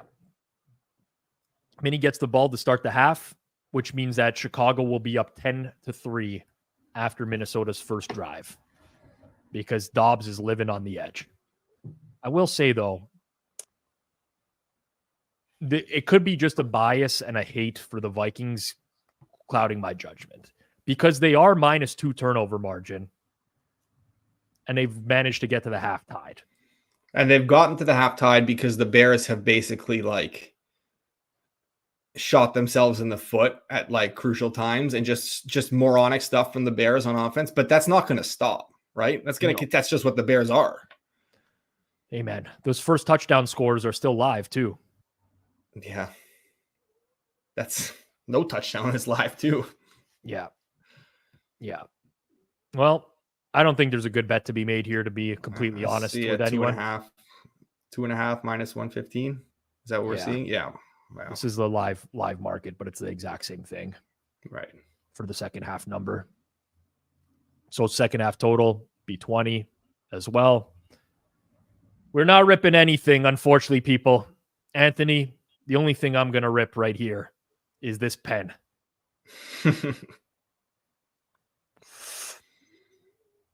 And we're going to have ourselves a second half. That's the only thing that's getting ripped. Good number. What are you going to say? It's a good number. Fez agrees. Market agrees with his numbers. Bingo. It's not difficult, people. It's not difficult. Could we find a second half prop? Here's the thing, like nothing is really substantially changed. Cole Kmet's going to score the first touchdown of the game. It's going to happen. Jordan Addison's going to answer with a touchdown of his own. And then Darnell Mooney is going to get the go-ahead touchdown for the Bears. It's going to be 17-10 final. 3 touchdowns is a lot to ask between these teams. So. Jesus Christ. Dare to dream, man. There's no way you're getting that without a defensive touchdown in there. Yeah. Yeah. Or like a key turnover that sets up a team with a short field. I don't even trust an offense to score on a short field. Have you seen these red zone offenses so far? Vikings, I don't think, have been in the red zone. But when they got close, they just moved backwards. Yeah. Dobbs live rushing prop is at 25.5. It just pains me so much. Like I do think under is a decent bet here, but it pains me so much that I could have been holding a 36.5 or even a 39.5 earlier in the week. And I'm going to bet a 25.5. Yeah. I hate that. I hate that more than anything. What's Madison at rushing wise? 6 yards. I know. Dude, this box score. Friend of the show, Hitman, is going to be sweating that one out. Not so much of a sweat at this point, I guess. He's got to be under on Madison, right? He's on under, I think 44.5, something like that. Yeah, I saw a lot of like Chandler overs, Madison unders today. At least that's the way the market moved, so you can tell. And he plays into it's okay. Market. You could have been like me betting Chandler overs earlier in the year because I was like, this guy is going to be much more a part of this offense than people realize. And yeah, it took about 15 weeks me losing money on Chandler overs before finally started getting the ball. And he's still not going over. I'm not betting it anymore though. It took about 3 weeks before I stopped.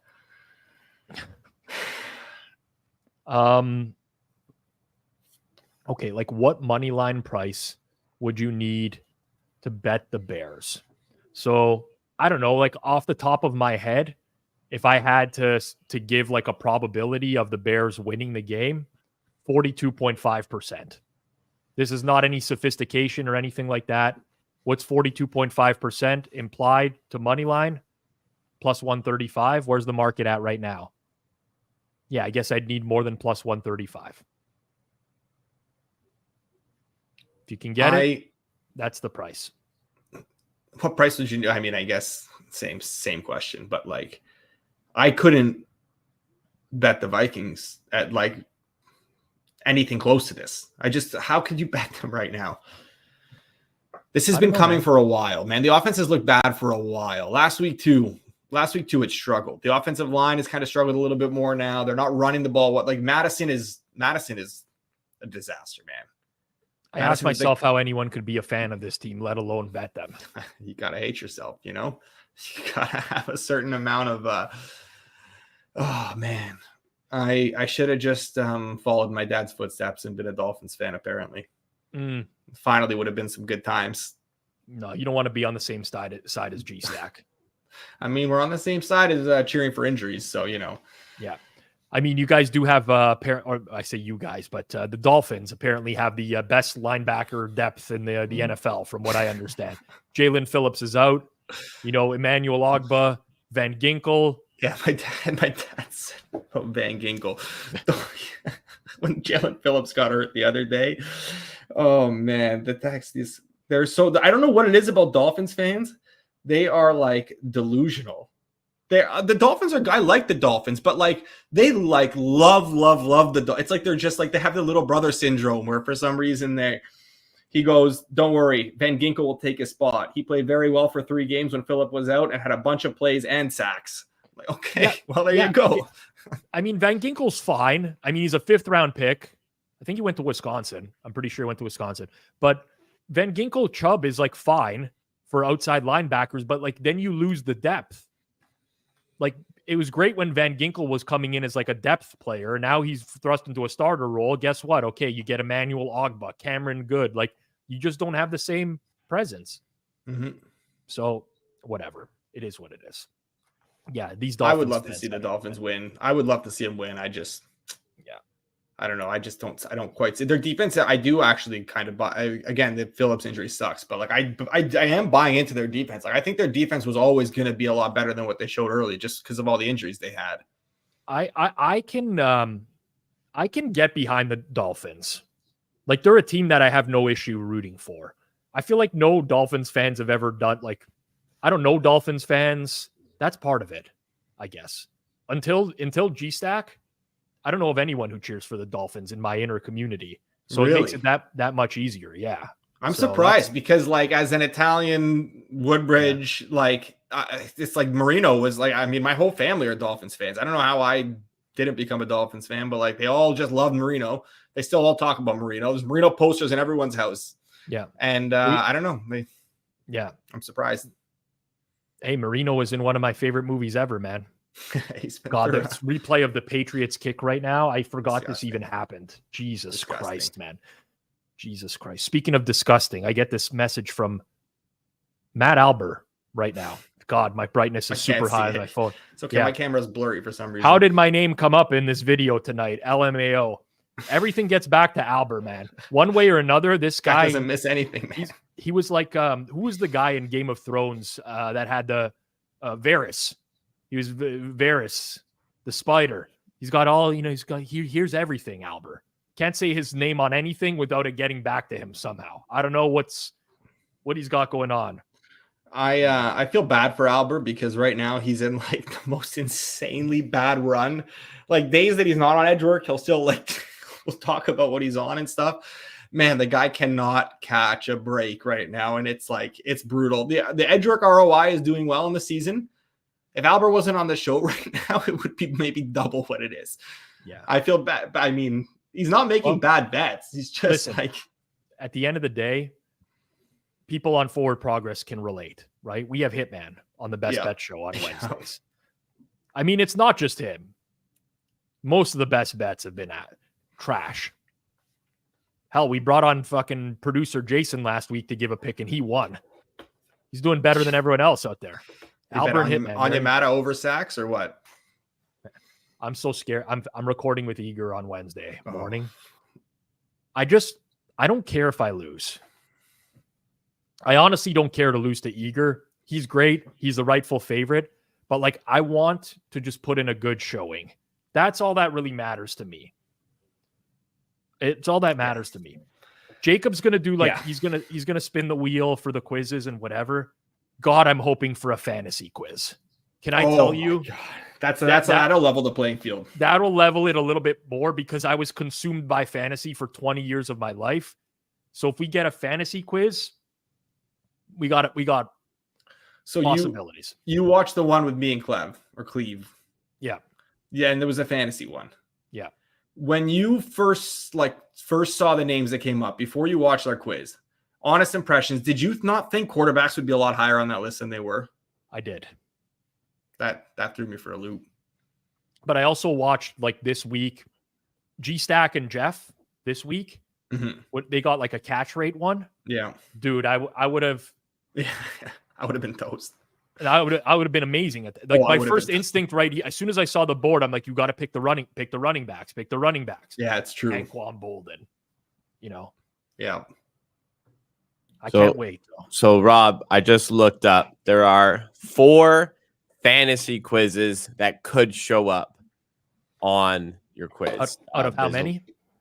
Out of, like, I'm just kind of skimming through, like at least 20, 25. I need a number because I can put the exact math on the likelihood of this. All right. Up. You're not gonna pay him a little bit to get one of your quizzes up anyways. He spins the damn wheel on the show. I don't know what wheel he's got. I mean, maybe we could fix this wheel somehow. You're gonna film 30 spins until you get the spin you want. Oh man.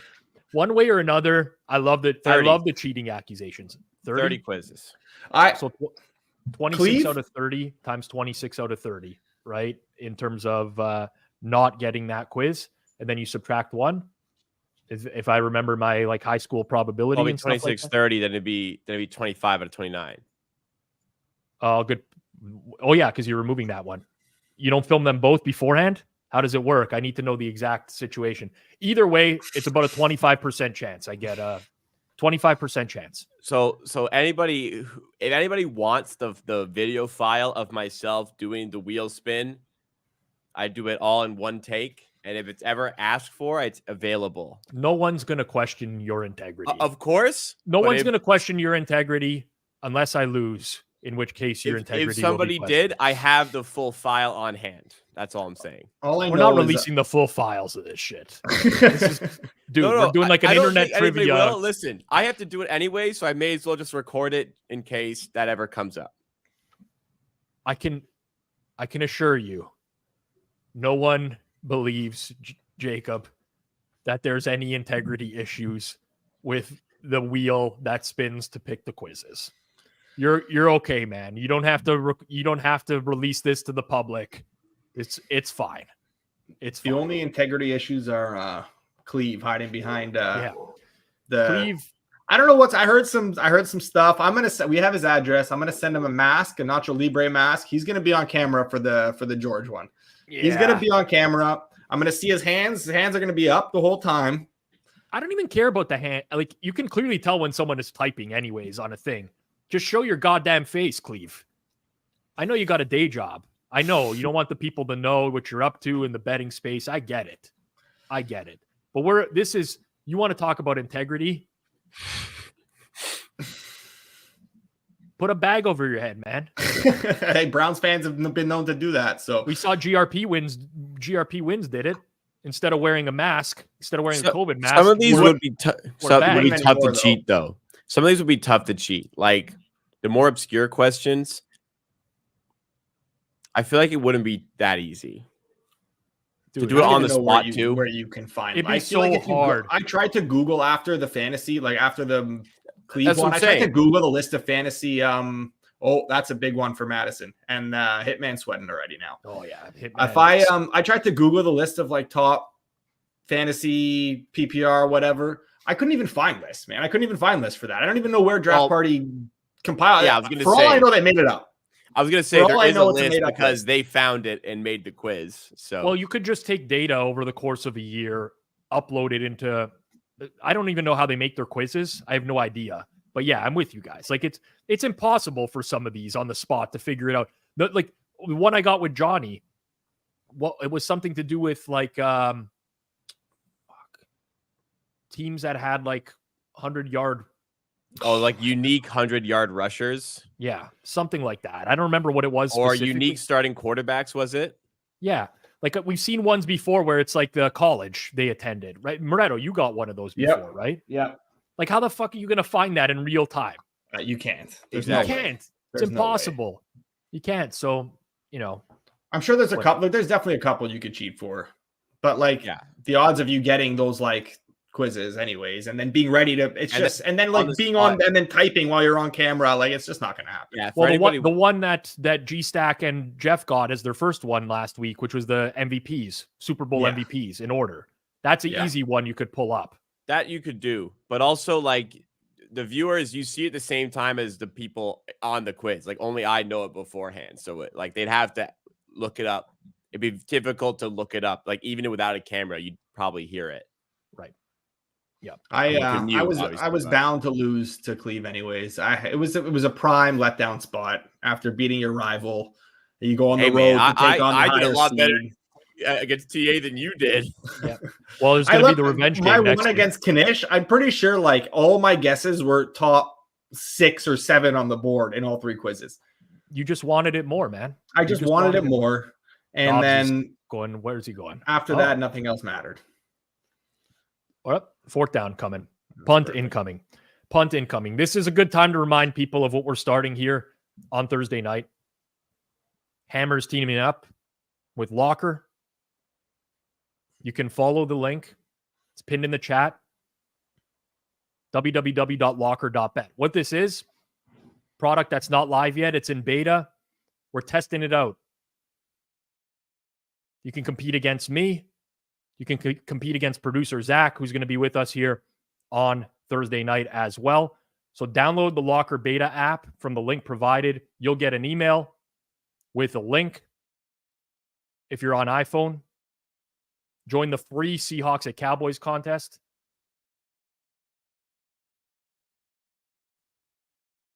And you can just follow along over the game and compete against me. $600 in cash prizes available. Real hard cash. They went significant play here. That was a bad spot. That was a bad spot. Okay, he reached it, right? Hawkinson he got the first down. He 100% got the first down. Here's a good replay. Let's see. Good replay here. He reached it. Was he out of? They're not going to overturn it. Listen, they're turning that. They're not overturning overturning the first down, but they're not going to overturn. He got it. He 100% got it. If this went to an independent committee that had no idea what was ruled on the field, and they said, watch this play and tell me if it's a first down or not, and they showed the angle, they showed the actual angle of the live play. I don't know, Rob. What's more likely? I don't know, Rob. Should I pull it? He reached it. He reached it. I'm going to pull it? Doesn't matter. It doesn't matter. I'll pull it. Pull it. Pull it. Pull it. The nails will come through. They know not to side against me by now. I hold grudges. Was that a first down? Yeah. See how Jacob's typing right now? You can hear the keyboard. That doesn't happen. I've got a mechanical keyboard though, so it's a lot louder. Yeah. But yes, you could hear it. Speaking of keyboards, I finally pulled the trigger, got a new laptop on Black Friday. Oh, that's all right. It's a good deal. Get a good deal. Yeah. Best Buy? No, I went straight to Dell. Straight to Dell. Dell, straight to the source. Straight to the source. Should take about 8 weeks to ship in, probably. They said 2 to 5 days, but we'll see. Yeah. Yeah. That had to happen. I can't open my laptop without like holding the side of it together. The casing's going to like come apart. Early indication from the poll, 83% of voters say did not reach. Well, I'll just have to take the L on this one, people. Jack not loving my take on the first down. I mean, looked like he reached it, bro. Looked like he reached it. I think the fact that only like 15% think he didn't or think he did get it bodes well for us because contrarian. Fade the public. Fade the public, man. Seville, baby. What's the reverse line movement on this one? What's the reverse line movement? Okay, let's watch a play. Okay, this will be a good one. Yeah. We got this is not the best angle. It was just a bad throw. If it was a better throw, that's an easy first down. Willing to change my mind if I see a better angle. I'm pretty sure though it extends out until you touch down. No? Isn't it when it goes out of bounds? Oh, here's a really good angle. Don't think he got there. He's short. He's short. Yeah, he's short. It's when the ball is out of short. bounds. 85% of you are right. We'll give away one. Yeah, fuck. We'll give away one Pinnacle patch to someone who was right. Look at this. I respect them going for it, honestly. Yeah. You got to try and kickstart the offense. And you don't fear the Bears offense. Like, they're going to probably drive down and score now that I say that, but. Yeah. It takes a man of integrity to take their comments back as well. We appreciate you, Jack. Man of integrity. Public Jacob, wins, baby. What are you drinking? What about the 80-20 rule? They told me that was a thing. No? Is that still a thing? 80-20 rule? Public betting? 80% of the public is on one side? Well, it depends where you're getting the splits from. Yeah.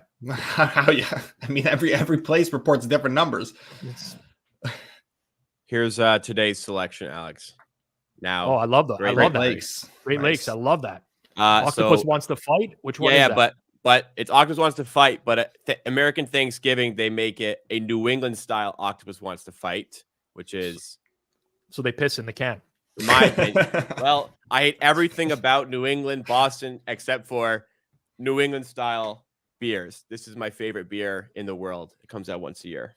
What did New England and Boston ever do to you, man? It's the Celtics and the Bruins and all the rest of the Celtics, shit teams. Red Sox. Fucking hate the Patriots. Don't got me. That's the only thing. No, fuck. They don't. They only sport they don't have over me. Patriots are going on Moreto's shit list right next to Josh Allen and whoever else. Oh my god, that fucking Patriots game this week was a disaster. Did we not miss out on like the all-time fade Giant spot this week? Like they're not a bye. Was this not the most all-time fade spot this week on the Giants? Like people actually think Tommy DeVito is a good quarterback after putting up 10 points against the broken Patriots. Who were trying to lose. Interceptions returned to like the 30. I know. There was, granted, first drive, DeVito got them in scoring positions. And then I think it was Wan'Dale Robinson drops one. But yeah. I would highly encourage people to watch a condensed version of the last two Giants games and watch how DeVito just stands in the pocket eating sack after sack for no reason. Like, dude, just throw the ball away. Yeah. You can box score watch DeVito and say, completions, whatever. But like, he would be so much worse off if he actually threw the ball away instead of getting sacked. Yeah, we got some good comments. Oh my, like ultimate fade spot on the Giants. They have Green Bay, by the way, Monday Night Football in 2 weeks. Giants play. Thankfully, there's 2 games, so you don't have to worry about that, Rob. So you don't have to just watch them. But they're playing Green Bay. Oh my God. What would that have to be to not bet again? Like, what would they have to be to bet the Giants? We'll see Green Bay this week. I kind of just hope KC throttles them so that we can maybe potentially get a good buy spot on Green Bay at some point. We'll see. The Giants suck, man. Like let's be real. As long as it's DeVito, this guy is not. That's the problem. They've won 2 in a row. They're all of a sudden out of the running to get a really good pick. So I'm thinking DeVito's in. We're not going to win any more games the rest of the season. And here they come. It might just be better off playing the under though, because the defense has come around a little bit for that. The defense without Dexter Lawrence, they still well, that's true. Granted, it's the Patriots, but I mean they got Adoree Jackson back. That's pretty big. They're pretty healthy. Kayvon Thibodeau is actually playing like a good pick. He looks really good again. So Kirike, another really good game from him. Yeah, Deonte Banks got the pick yesterday. The first one that was brutal, I think, went to Banks. No, it's Kirike. The one where it was like he was falling down and they're in field goal range. That was Kirike. Sorry. Now it used to be Okirike, but now it's sorry. It used to be Okereke. Now it's Okirike. Yes. My apologies. I grew up on Bobby Okereke.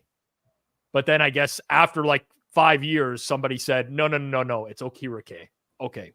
So I'm all for getting names right.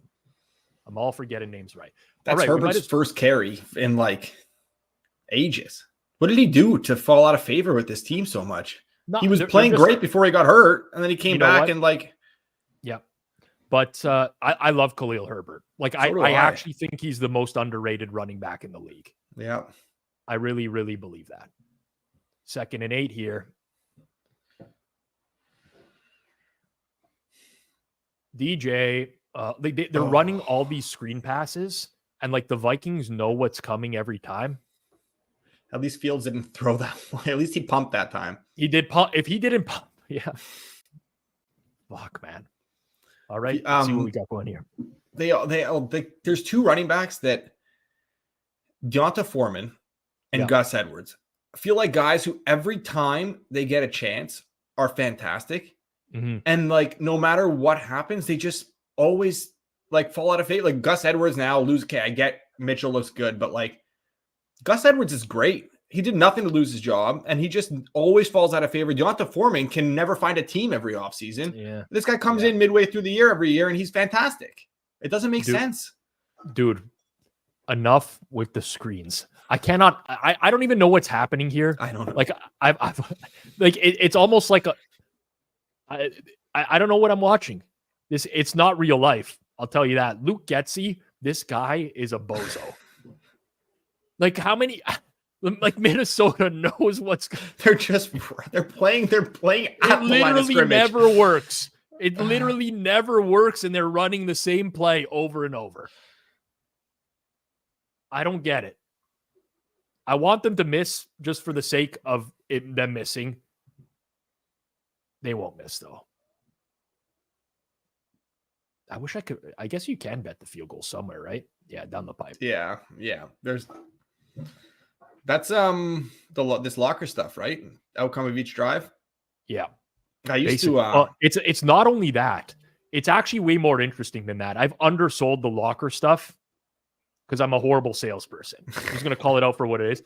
But each drive asks for like different things. That's what makes it interesting. It's like how many passing yards will Geno Smith pick up on this drive? And it gives you ranges like negative. Right. So it's not even just an over-under. Yeah. But there's also an odds component associated with it as well. So if you pick things that are longer shots, you get better points. So it's like a props DFS in-play betting hybrid. Honestly, it was super fun. I was able to go through like a test run of the Super Bowl last year. It's a great idea. They'll get really good engagement out of it. And basically, they're giving us money to put it on for everyone at Forward Progress here. So just sign up. Make sure you're ready to go by Thursday. And I mean, you have a chance to win $600 for just playing a fucking game while you're going to watch the game. So it's pretty cool. Is it available in Ontario? This is a free contest. It's available everywhere in North America. Fully for everyone. One caveat. It's launching for iPhone only for this Thursday's game. I'll let you know when it launches for Android as well. But you need to have an iPhone in order to participate. That's the only thing I'll throw out there. That's the only thing I will throw out there. Oh, man. Honestly, Jameel, the timing of this is impeccable. I was just about to talk about this. This has got to be the 4th or 5th stream where we've had the first TD sweat go into the second half. These games blow loads. One day my friend is I feel so bad for him. One day he's gonna hit an over on Monday Night Football. But you know what the best part of that is? It's gonna hit, and I'm gonna be like, hey, I'm gonna message him like, congrats on hitting the over. You know, he's obviously not Martingale in this. He doesn't, don't quite have the bankroll for that. But he's not even gonna have one money on it because it'll have been parlayed with 4 other things. Like 1 or 2 of those things would have lost anyways. So It won't even matter. I didn't get a system bet tonight. No system bet for Monday Night Football. I got a system bet the other night on San Jose Sharks when I was opposite with the Montreal Canadiens. Oh yeah, I gave out two plays on Edgework for that. I had the Habs and the under.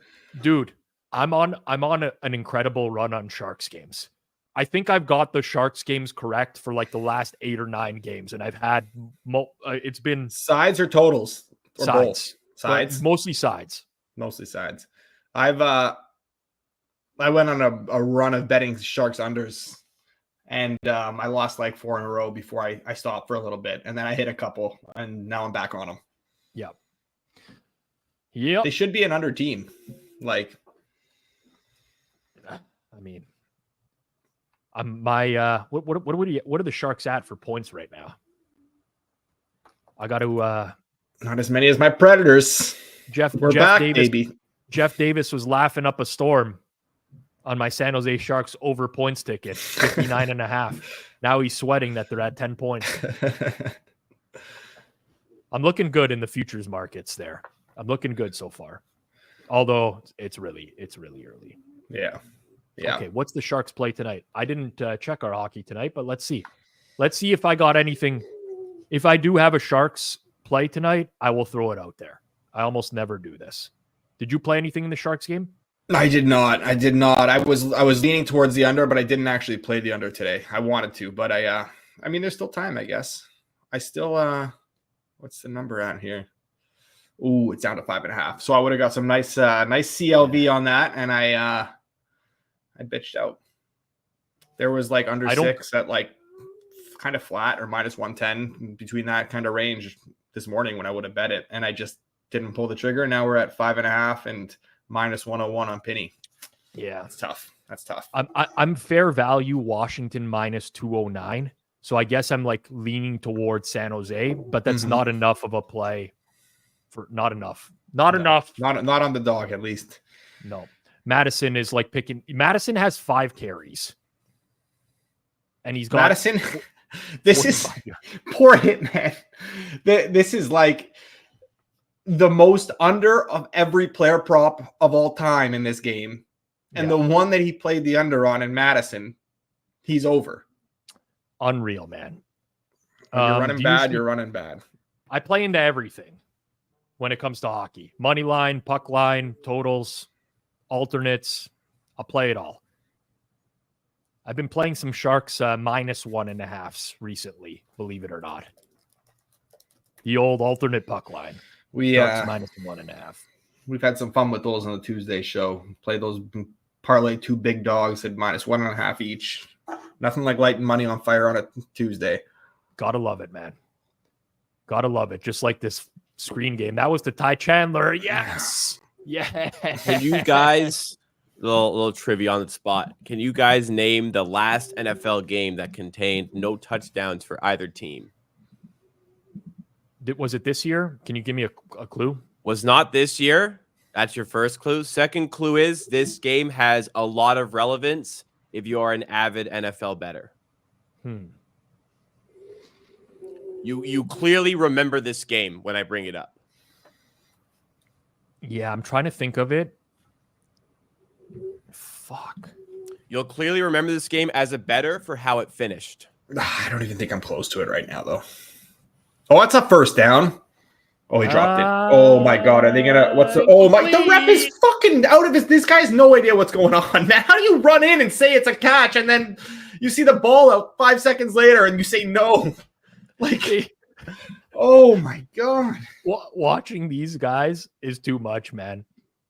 Holding on the defense at least. But like they're making this guy's running in and he's like, okay, go keep the clock running. That's a catch. And then he sees the ball and he has no idea what's going on. He's just completely guessing, which is why call on the field, having to like overturn the call on the field, enough evidence that it technically should not be a thing because the call on the field is made up half the time.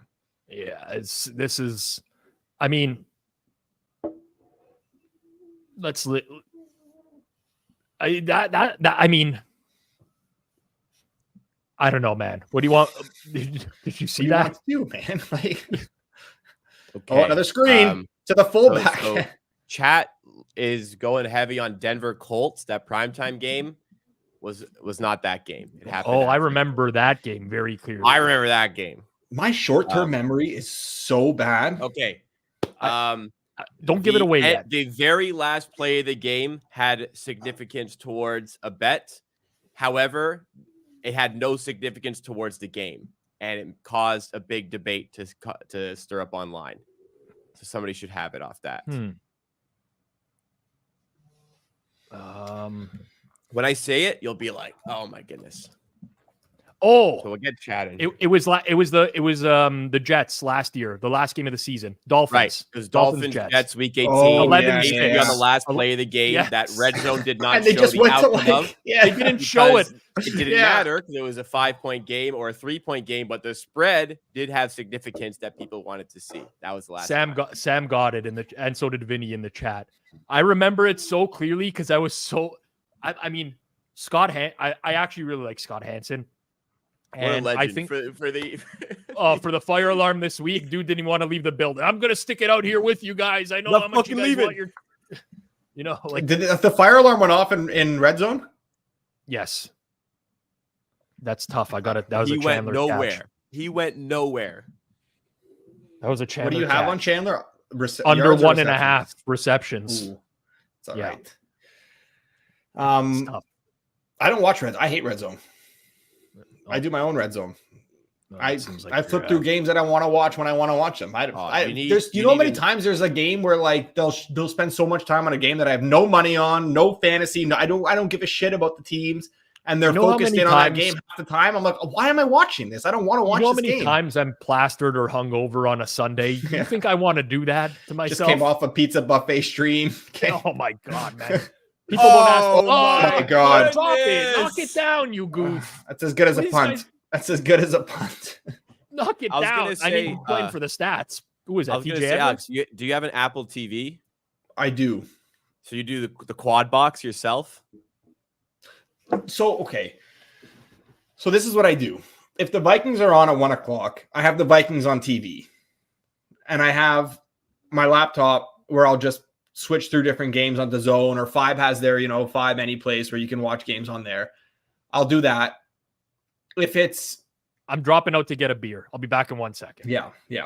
If it's no Vikings game like this week on Sunday at 1 o'clock when there's a bunch of games on, I will usually do the quad box, but like sometimes there's like so many shit games and there's only like 2 games I really want to focus on. Like maybe I have a lot of money on one game, or do the double box. The picture. Yeah, you can do the double box. So I'll do the double box. Or like this week, I'm not ashamed to admit, I prefer to have, I have Bell, right? So I have I like to have the game in real time. I'm not like in the delay to the Zone. So the Steelers game was on. I had money on the Steelers. The Steelers game was on TV, and the Patriots game was on TV, and I had money on the Patriots. So I was able to just go back and forth in real time, and then whatever else I wanted to watch, I would just throw it on the Zone on my laptop. My setup is I have whichever side of the couch I'm on, the top quadrant of that gets red zone. Then the other 3 are the games I have money on. If the Giants are playing, usually they'll be so I'll have the volume on for red zone and then just kind of be scanning the other ones. Mm-hmm. If the Giants are on in relevant games, which they are not at this point, they'll be in the main spot and I'll have red zone in. Maybe I'll have red zone. Maybe I'll do picture in picture with Giants in that. But at this point, I don't I'd rather the Giants lose, to be honest. That's fair. That's fair. When the Vikings are bad, like the first game, Cousins got hurt. Then they played the Falcons. That was a 1 o'clock game. There were some good games on at 1 o'clock. The Vikings did not get my full TV. Right. They did not get the full TV in that game because I was done on the season at that point. So I was like, there's no way they're getting the full screen here. So I had the quad box going. But when the Vikings are relevant and they're on, they'll get the full TV. They'll get the full TV. Yeah, I'll sometimes do Giants full screen, big TV. Then I'll have red zone on my laptop or something. But I literally bought an Apple TV just for NFL Sundays, or it also helps Premier League Saturdays as well to have that. Yes. For the quad box, and so then and I got a humongous TV before the season started, so I could have better experience with it. Here's the tough question for you. For me and Rob, we don't have to worry about it as much because the NHL doesn't play as much on Sundays. But what about when the Raptors are on? Because they play Sunday afternoon a lot, right? Oh, I then what do you do? It's been a few weeks in a row when the Raptors are on. So my side gig is covering the Raptors completely. So I got this $1 thing from IKEA that my phone goes in. So red zone goes here, And Raptors have my full attention because I'm like providing. I do watch parties like this for Raptors stuff, so I need to obviously be focused on Raptors. But yesterday I had Eagles -3, so I also was talking about the Eagles Bears game or Eagles Bills game while the Raptors were on. Because I'm like, I'm sorry guys, but I got money on the Eagles here, so I need to just see how this shakes out. I thought your side gig was Butlers in the Buff. No, wasn't that the side gig? That's the third one. Speaking of the Bills, do you guys want the Bills to make the playoffs just like because they're a good team? And like, I don't well, care. not necessarily a good team, because they have a good quarterback and they'll be like an entertaining team in the playoffs. So like I root for Max Payne for Bills fans. Me too. It says a lot about me, but I actually don't think missing the playoffs is Max Payne. I think going on a run down the stretch to make the playoffs and then getting oh so close and losing again is Max Payne. So you guys know that best. Both your franchises. Moretto, you are the fans of the most cursed franchise in the NFL, and nobody can even debate that. Rob, you cheer for. You can't even describe the Cowboys. They're America's team, man. That's how you describe them. America's team. Are we still on that? You guys cheer for the two most heartbreaking franchises ever. Alex more so because they've never won it, and they've like been a winning team their entire existence and still haven't won it. I think I did one of those draft party quizzes in prep for the Cleve thing, and like it was like most wins in the last 20 years for franchises. The Vikings were like 5th on the list. I'm like, fuck me, man. This is right. You got to do your homework, brutal. dude. That was a quiz me and TA got, which means it could not have come up again in the quiz. You wasted your time there. No repeat. All right, we got a first down. Look at this. For the wrong team. Jamil, I can't believe people from Toronto feel this way. They're the home team. I will die on this hill. They're not the home team. No, they're not the home team. They're team. most definitely not. If you're in Toronto, everyone cheers for different teams because they're not the home team. It's like saying when the Montreal Expos left the MLB, they have to cheer for Toronto because it's the home team. It's a joke. They're never going to do that. You're right. Bills fans are Bills fans are the worst too. I went to a Vikings game when I was like in grade 8 maybe, and I wore my Vikings jersey. I had the face paint on, a little bit of like under the eyes. When I was in grade 8, I looked like I was 10 years old. I can't explain to you how you just have a pedophile mustache. Yeah, exactly. So like I was at the Bills game with my buddy and my dad and my uncle. They were all wearing Viking stuff for me. Me and my buddy are like grade 8. We're walking into the stadium by ourselves. These Bills fans are throwing beer bottles at us. I'm like fucking 12 years old, man. Like, what are you doing here? They're Bills fans. Anyway, I love going to Bills games because they're like Bills fans fighting each other in the parking lot after the game, trying to smash each other's heads on concrete pillars and stuff. It's hilarious. Like, these guys are nuts. But like Bills fans are a disaster, man. Okay, this comment as well, and I'll continue on this diatribe for a second here. Okay, the Bills to Toronto thing had some juice for a while. It would never work in Toronto. No. There's too many different fans of organizations for different organizations for it to work. It's a bad idea. It won't work for that reason. And I'll guarantee you, I was never on that bandwagon because if I had to decide between the Cowboys and the local team that was the Bills, I'd probably still be a Cowboys fan. So I'd never want that to happen. Yeah, and anyone who became a Bills fan when they changed to Toronto, you're not a true fan, and I can't take you seriously. I don't respect you, basically. I'm with you. We're going into the fourth quarter here. You know what that means. You know what that means. It's time. We're going to get this stream up to 50% Vikings fans and 50% balding with glasses. Hitman, what up? I'm anti-Vikings on everything. I don't give a shit about the Vikings jersey. None. I only wore this because you know Harrison Smith's nickname, right? Hitman. Moretto? Harry the Hitman.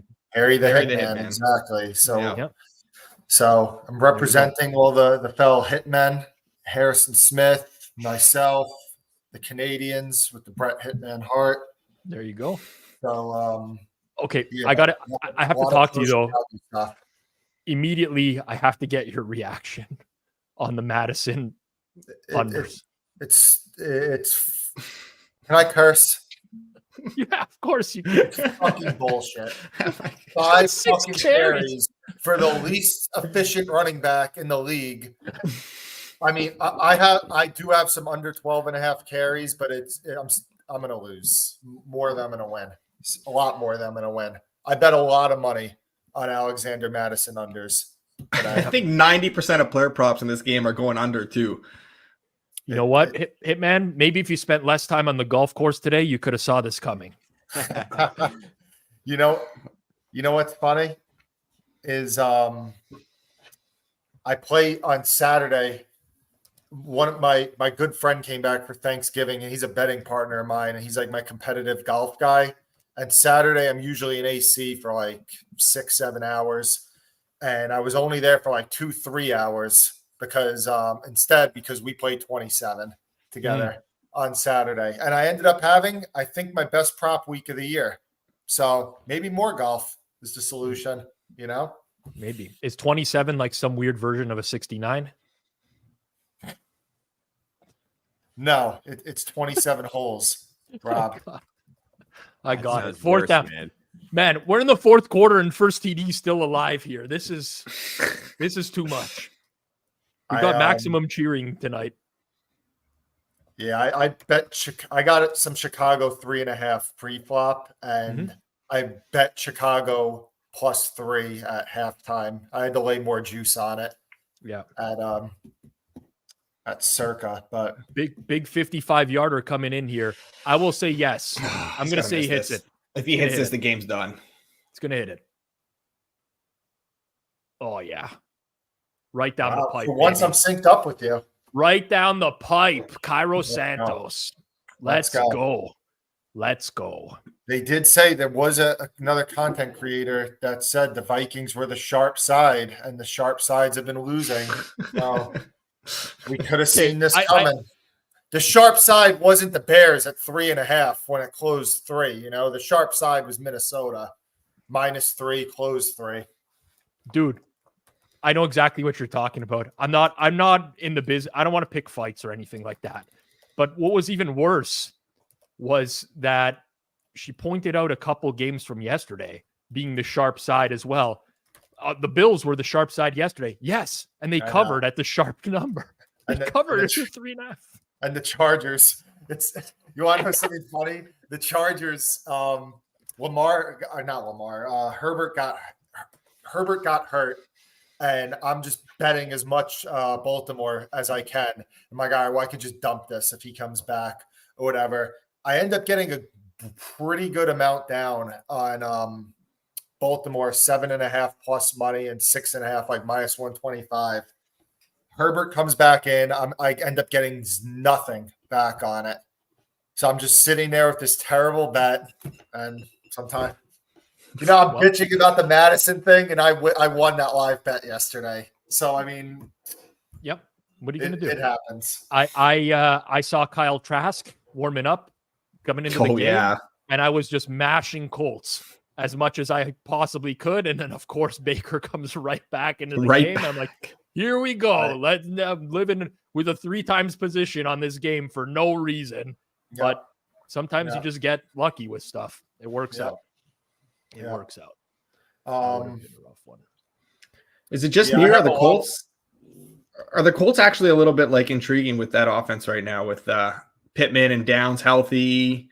I don't mind Pierce. Like, I wish the Titans could show anything on offense. Yeah, because I would love that over this week. Well, one thing you have going for you is that Will Levis does have a very high average depth of target. So a lot of it YOLO. for him is risk reward. Yeah. Do you bet any golf, Hitman? Just from a few originators that will send me some stuff, or I find some broken lines or off market lines. That's the only golf I'm betting. Yeah. I love to bet it. It's my absolute favorite sport to get a bet in and have like a sweat on it. It's funny. It's like the one thing, like if there's like a major tournament on, I never place like sweat bets just for fun. Like I I'm happy when I'm not betting. If I have a day off from betting, I'm thrilled. I don't need to get a sweat that night or anything. But that's the one thing that I like to sweat. Like I'll just throw something really small on a golfer to entertain myself on Sunday. I love golf bets. I love pulling up PGA on the side of this monitor to my left here. Just not even watching the actual tournament, just watching the updates of where the ball has moved on the course and just fucking cursing at the screen. Like, how did this idiot put it over here and whatever?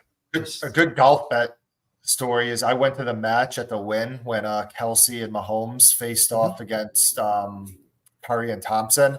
And I had my AirPods in and I was on the phone the whole time with a bunch of guys in another state that we thought that we could pass post a lot of what was happening and everything. And I'm giving them the play-by-play.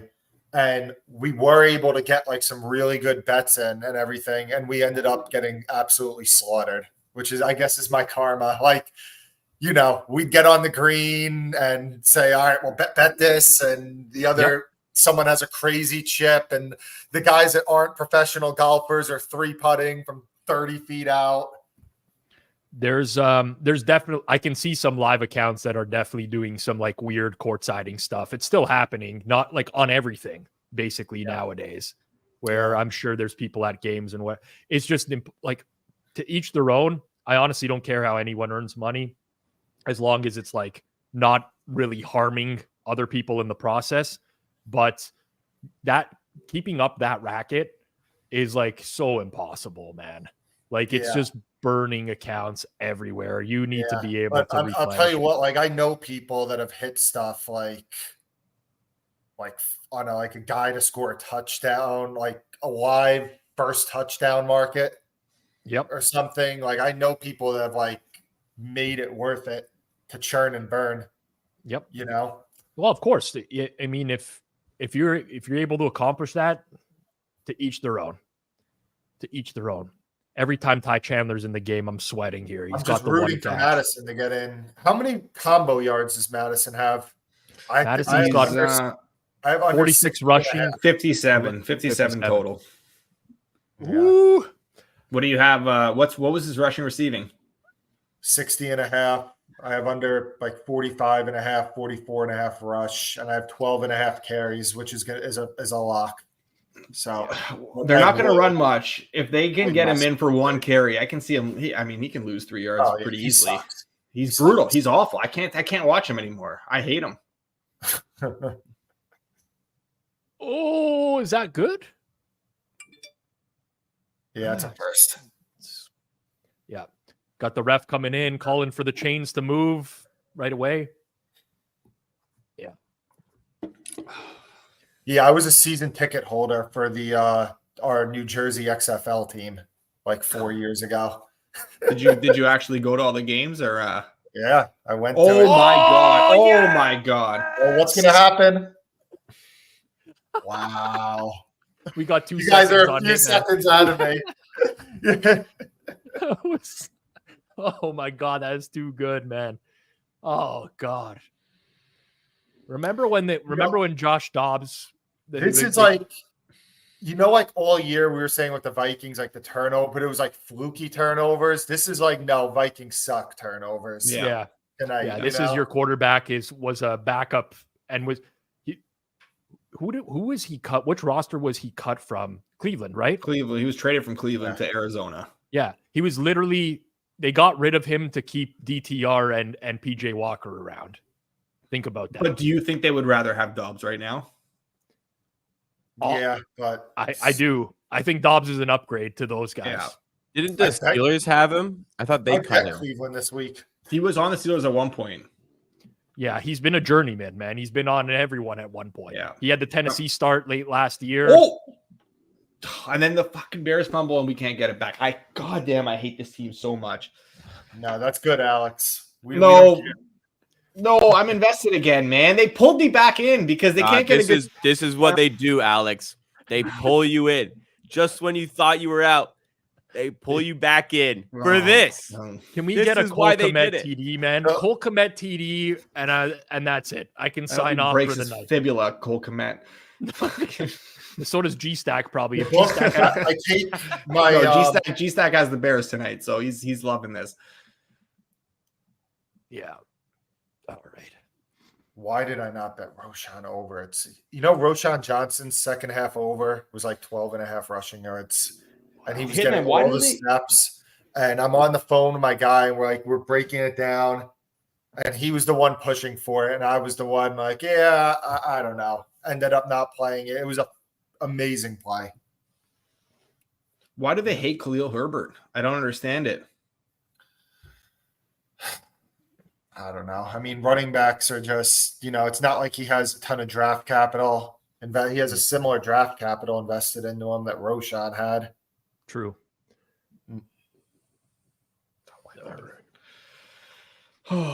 I thought Chicago was dying to play for a field goal there. I would not have been surprised if the Bears ran the ball there on 3rd and 4. Like the literally book that I have my Bears 3.5 with is a book that I've been on a mission with this book to get revenge on them. So I take these bets a little bit more serious.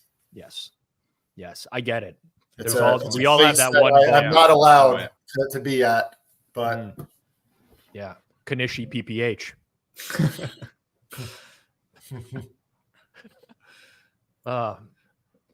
Hey man, did you end up watching? I know you were tied up this week with Thanksgiving stuff. Did you watch the Forward Progress show on Thursday morning, the Best Bet show, or did you watch it back? See what happened? I didn't catch any of it. I caught some of the slander about my best bets on Wednesday, and I'll tell you what. Do you know who should be like sending me an envelope with money, like thanking me? Is Suma and Eric, because I'm taking all the the crap from everybody. I'm bailing them out this year. We have the worst pick show in the nation. Let's call it out for what it is. And the entire continent of pick shows, it doesn't get much worse than that. Game's back on. Go. Game's back on. Who got it? Did they really have it? They really have it. Oh my God. This is the worst game ever. What do you have? +3 second half, Hitman? Yeah, 3.5 pre-flop. It would take I mean, I'm not going to say anything, but like crazy shit happened. We saw the Ravens. Bears. I know. It's the Minnesota Vikings. I had the Bears +10 last week, and I almost lost their push. Oh my God, that was insane. If Detroit If they recovered that, dude, that guy. Thank God that lineman. He didn't even. By the way, the announcers are like, "Oh, he kicked it out of bounds." Smart. No. He didn't kick it out of bounds. He was just running, and the ball hit his shin and rolled out of bounds. I'm pretty sure it was Hutchinson. No, I'm pretty sure it was Hutchinson. Yeah, exactly. Hutchinson knocked it out. No, it wasn't a kick out of bounds for a safety. He just ran, and it bounced off his shin and rolled out of bounds. Yeah, it's what ended up happening on Thursday that I missed. Nothing crazy except that producer Jason has now tied you for a number of wins. That was Wednesday. What happened? No, Thursday you missed Kanish. Kanish came onto the show. I almost don't want to tell you. I just want you to watch it. I have to relive it. But Kanish came onto the show. I asked him. I said, Kanish, we're doing the show from 9 to 10. Are you good to come on? 5-minute spot. Just come on. Give your best bet for the day. He said, of course, I'm in. Just give me the latest time slot possible. I need something as late into that 9 to 10 window as we can get. I figured he had maybe a family thing or a work thing early or whatever. You need to run to the casino, get some bets in. This guy shows up at 9:55 for his slot, live from the bedroom on his phone in his bed. Just woke up, pitch black in his bed. Blackout blinds. He doesn't even have a pick ready. I'm throwing at him for a pick. He's trying to go through his phone while he has StreamYard on, and it's causing a complete disaster. So I'm just like, you got to give us something. And he's like, guys, I don't know what's going to happen. I don't know what to give, but Detroit Lions, anything.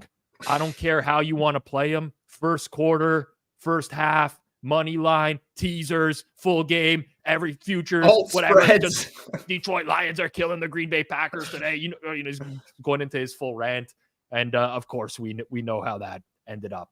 Yeah. Actually, he's actually here right now. We got him on. Kanish, what do we think is going to happen here?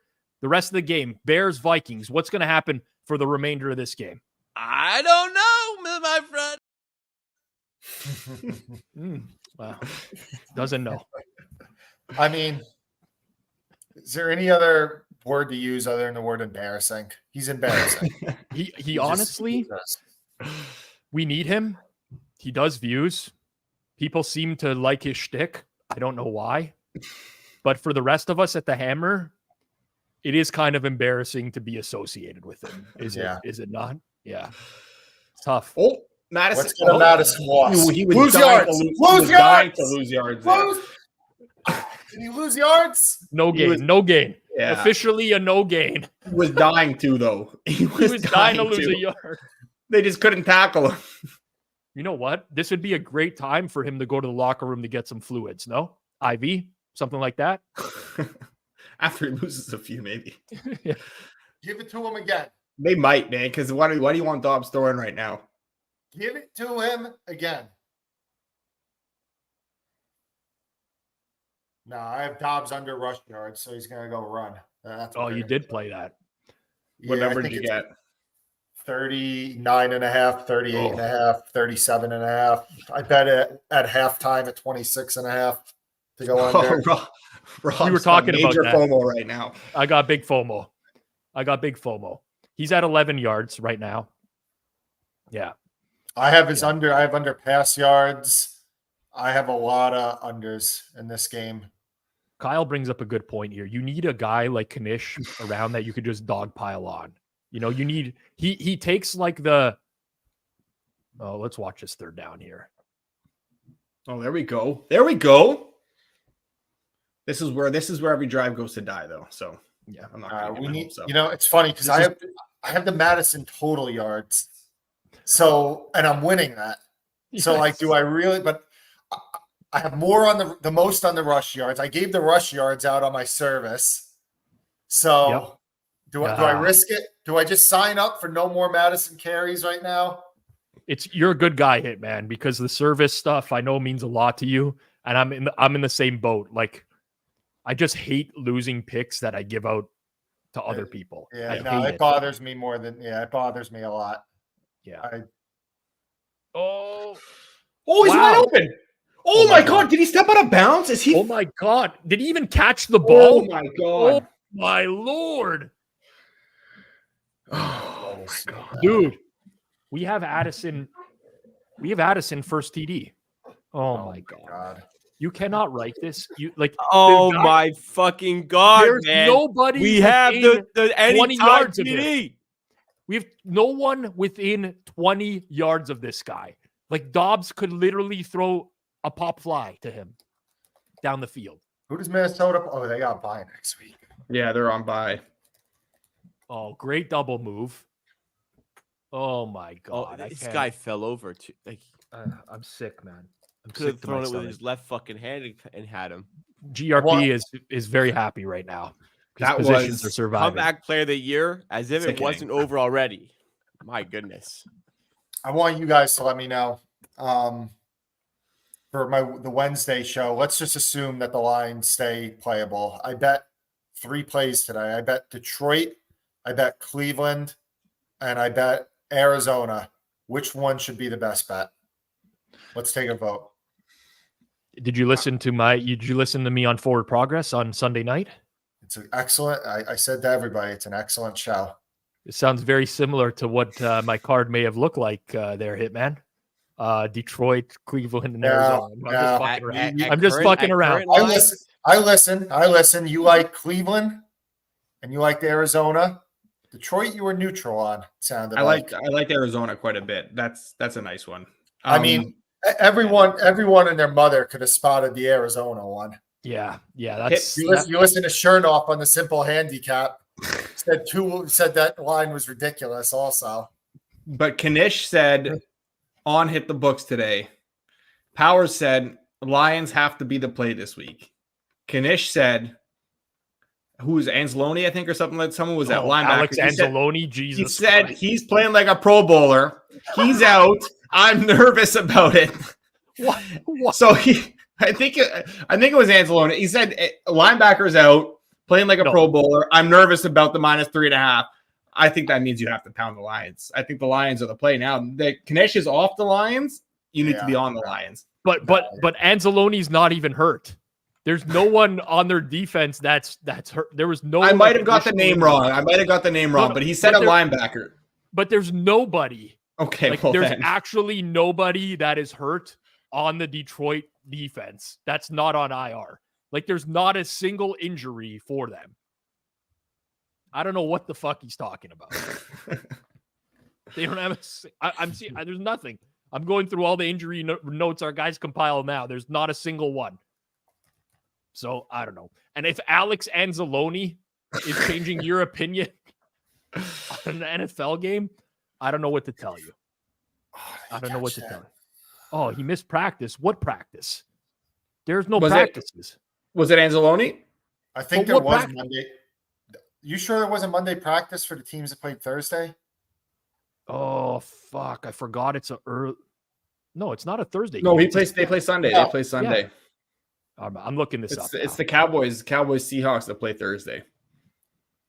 Yeah, I know. But I thought. He will miss some time. Hand injury. It's in my sheet now. Yeah. I had to do a quick refresh. So it was Anzalone. So yeah, he said Anzalone's playing like a Pro Bowler this year. And he's nervous about the Lions because of it. Middle line. Okay, Kanish, I'm a man that can walk it back. I apologize. Huge news. Alex Anzalone, Italian Paisano, who's apparently playing like a Pro Bowler this year, will miss the game. Insider Kanish. There we go. Significant hand injury is what I understand. All right. Okay, so what are we all rooting for here at this point? I'm rooting for the Vikings to keep my sanity, my patience, my everything. I bet so much money on Madison under. Oh my god! Oh, man. Just to get it so right. This shit's gonna bother me all night. It's gonna bother me, and I'm longest stuff. No disasters. I'll probably end up winning money despite losing like a really big position. So like everything, it's going okay, but that pisses me off. You got to root for the Vikings to score a touchdown here. They get the ball back up one. They get the ball back up one later. You think I want to go through that again after what I went through last week when Justin Fields fumbles at the 10-yard line? Exactly. It's nothing to say. Plus 10, it goes 7.25, and I have to sweat that. This game is this play's getting overturned, right? This Addison. I don't know. Is it conclusive? I mean, it looked pretty damn conclusive to me. Throw us a bone. I don't know. Or does it stand? I don't know. Maybe it doesn't. Maybe I think it's gonna stand. I can't. I honestly, you know what? It probably hit the ground, but you can't see it bounce off the ground. Know what? So I think it stands. I will say, Alex, in the world of the NFL, they're scared shitless to overturn anything that's remotely close. Yes, you're probably right. It's probably. I'm also extremely biased, so yeah, it's gonna stand. But Hitman, if the Vikings get the ball back at one point with the lead, Madison might have 3 carries for -7 yards, and they'll punt on 4th and 17. I gave up already. No. Fair enough, guys. I can't, Demani, I can't do the tinfoil hat stuff with the promo on Addison. And like, guys, here's a tip. When sportsbooks are offering a promo boost or whatever, compare it to the rest of the market. And if it's a great price, then you should bet it. That's my advice. Oh, Madison. Oh, geez. Yeah, I knew that was coming. What was it? Like 5 yards? 4 or 5? Too many to lose. Yeah, too many. Thank you, Demani. I can't tell it the sarcasm. I just never know. I need to clear it up for people out there. Oh, man. I'm fucking tired, man. This game's taking a lot out of me. It sucked the life right out of me. The wife is back, too. It's all back. Oh, that's rough. You go from, it's like the parents are home from, you have free house when you're a teenager and do whatever you want, eat whatever you want, go to bed whenever you want. Dude, I cleaned up the house before she even got back. First thing she says when she comes in is like, "Oh, you didn't put that table away? That's been there." I'm like, "No, I didn't." I noticed the recycling bins are filled with pizza boxes. Like, yes, I had my friends over for the Cowboys game on Thanksgiving. Anything else that we're gonna pick apart here? Well, I just spent the last 3 hours cleaning up the house before you got in. Anything else, please? Jesus, man. The lack of appreciation sometimes. No respect, man. There's no respect. Could have left it. You spent all that time cleaning up the house. Just hire someone to do it. Right? Yeah, there's no way you clean. You definitely called. What's her name there? You called her Carolina. Carolina. You called Carolina. You're rich. Carolina comes every other Tuesday. She'll be here tomorrow morning. Her and her staff are very friendly, but I don't have an on-demand service. It's every 2 weeks. Unlike Johnny, hey, you don't have the on-demand service. Listen. I say it all the time. I make decent money for a living and do what I do for a living, just so I don't ever have to do physical or manual labor. I agree. So, dude, I'm watching on a TV I now that I called. They mow the lawn. People mow the lawn. Yep. When I get my greenhouse, hopefully in 5 years, and I have a par 3 in my backyard, we're gonna have the landscapers. Oh my God. Good and everything. We're gonna have the pool guy. We're gonna have everything. You gotta watch out for those pool guys. I'm watching on a TV that I had another guy come and hang in my own home. As a man, too lazy to I cannot let someone else cut my grass. You got to draw a line somewhere, guys. Can't let someone mow the lawn. I just took out all my grass, honestly. So I didn't shit. No. There we go. As I say it, we waited till 5:54 left in the fourth quarter for a goddamn TJ Hawk touchdown. Can't wait to see how we lose this one now.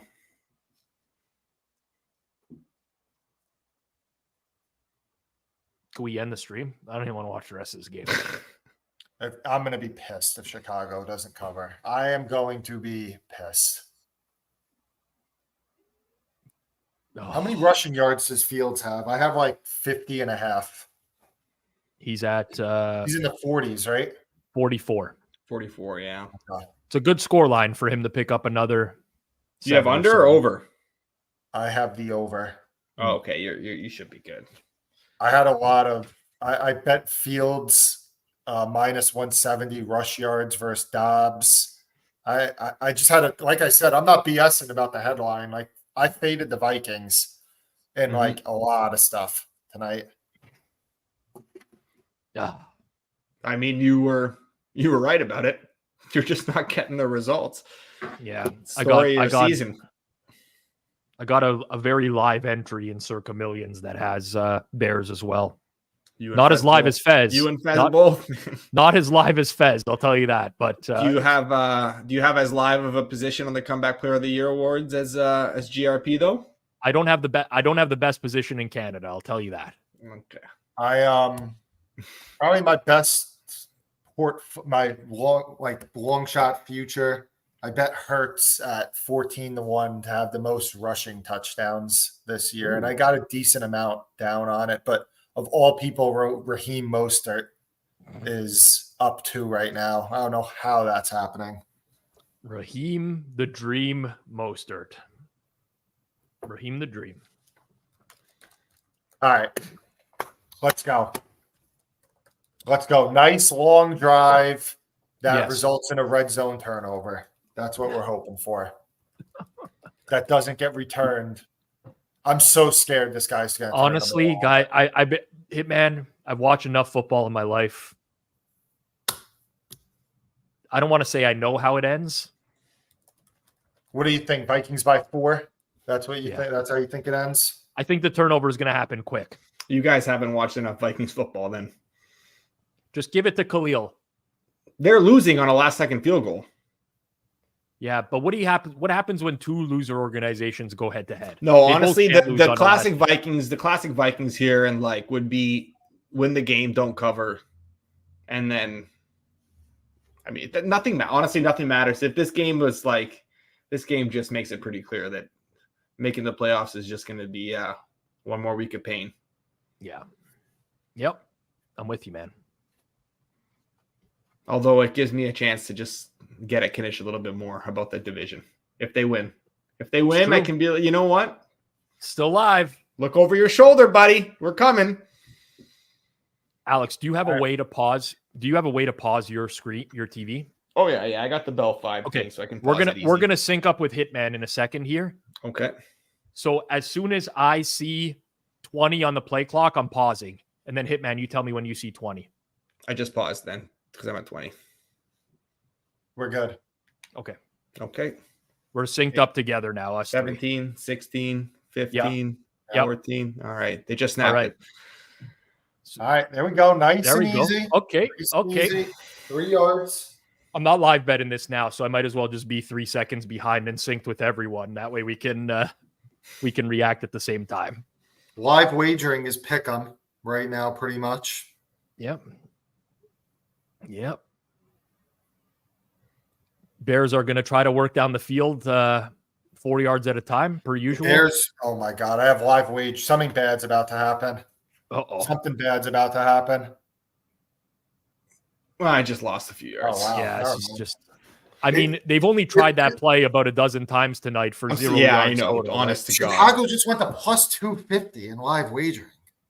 3rd and 10. They have 3 timeouts left. It is 3rd and 10. Yeah. You know, I thought it was Eberflus will 2nd punt. and 10. No, they have 2. Eberflus better Oh, punt. you're right. They have 2. Eberflus I can't stand the look of him. I hate the look of him. He's got a very punchable face. He looks like such a weak. Please punt the ball if you don't get this. Punt the freaking ball. Get Go rushing Fields. yards. Go Fields. Rushing yards. Go. No. Oh my God. Okay, how many yards are they going to give him? They're going to give him the yards to go over. They're going to give him like 8 probably. Yards. Oh my God. Man, this is ridiculous. Dude, I can't be doing these streams no more. I come on this bullshit. I rely on you, Hitman. I rely on you, man. Every week. If it wasn't bad enough with the Valdez Scantling last week. Oh my God, that was tough. that was brutal. That was tough. Can Hitman, every time I message you about this and you say you can't come on this week, makes my life that much harder, man. Makes my life that much harder. It's Justin Fields crying. Like, they gave him 7 yards, by the way, so he's at 51. Let me see what I have, just so I could get pissed off when it's 51 and a half. I have like 2/3 on 50 and a half and 1/3 on 51 and a half. Okay. Well, you got a little bit there. Now let's just hold them. This is punt territory here. The good thing is that it's probably punt or they can run out the clock. Exactly. Hopefully. Exactly. Oh my God. Worst case, we do not want like a 5-yard completion here, basically. Because then the Vikings are going to come out and kick a 55-yarder, right? Oh my God, man. All right, come on. Alexander Madison, do me a Stop him. solid. It's Madison. Okay, that's a yard. All right. Yeah, that bet's over. I'm just saying, give it to him. He sucks. So 1 yard. He's so bad. Do me a solid. Okay, what's Greg Joseph's leg like? Like would they? It's good, but he's a Vikings kicker, so if it matters, he's probably gonna miss it. Yeah, like right now would be a 59-yarder. Would they try that? I think they need at least 3 yards. It's 3 or 4 yards. All right. I think Chicago just burned the timeout. I think that if it was a 59-yarder from here, O'Connell would punt. Yeah. O'Connell would punt. I think like 3 yards might be the number. It's tough. I think Maybe they would have to, 57-ish probably. Like they'd have to pick up a couple yards, but they're going to throw for a first down here, so I don't see them picking up 2. I'm thinking like 55, but come on, Chicago. Don't concede anything. Please don't concede a bullshit completion. Holy shit. Oh, Yes. he lost a yard. Yes. He lost a yard. They're Fuck, I was punting for sure. having a heart attack when it looked like that could be picked or something like that beforehand. Yeah. All right. Edwards. Yeah. Send that punt team in. Holy Time to fuck. sweat. Oh my God. Sweat. Last week they didn't recover the fumble. The Lions, and I got lucky. Can I get another? I know he's fumbling. I know that he's fumbling. It's a fact that he's fumbling. This game ends with a Bears turnover. It's just a matter of whether or not it goes for 6. I know. Oh, you guys are jinxing it, man. And I gotta pray that Stop doing this to me. I gotta pray that's inside the 2-minute warning when he fumbles. Yeah. It's gonna be a fumble. You know, it could be worse, Hitman. Like, honestly, at least you don't have 5 positions in play on this game like GRP does. Just remember that. Plus 3.5 is great, but it's not affecting 5 positions for you. Funny thing, it's probably affecting, like, I'm big into like the season-long player props and everything. So it's probably affecting more for me, but I just don't obsess about positions. Yeah. Would you say that you have some of the best positions in the country on those player props? Oh, I'm amazing. I'm amazing. Some people say just put it in an IRA or something. I say, no, I'm going to go get my 20 per whatever ridiculous ROI on some season-long player props. There you go. RW fan, congrats on your Dobbs over on completions. There you go. I like to see fellow nails hit their bets. I love RW fan. He's in Edgework every day. Boom. RW fan, good dude. Hit me up and you'll get a Pinnacle patch in the mail. Also, the board watcher, pick and roll watcher. There we go. Oh man, this guy's consuming all our content. Just stay away from Hit the Books, RW fan. Whatever you do, just don't go. He's in there too. Oh man. I fucking love Powers so much. Kanish Powers is the nicest guy. Powers is the best. So professional. Anytime I talk to him, like the biggest team player. Fuck, you ask Kanish to do like a YouTube short, and it's like you just asked him to kill his family, basically. Powers, like I could ask Powers to bet something for me, and it could be the lock of all locks. Like, will the sun come up the next day? And he'll be like, yeah, listen, you could take 100% of whatever I bet. I don't even need anything. I have to beg him. Be like, dude, just take a little percentage of it. He's such a nice guy. Yeah. I don't know why I guess you had to pair up the heel and the face, you know? Yep. They didn't know each other beforehand. There we go. Okay. They didn't know each other beforehand. Kanish was giving him shit beforehand. They got in some arguments. That's hilarious, actually. It's all comes full circle, man. It all comes full circle. Eric, I see your comment. I'll get to that in 1 second.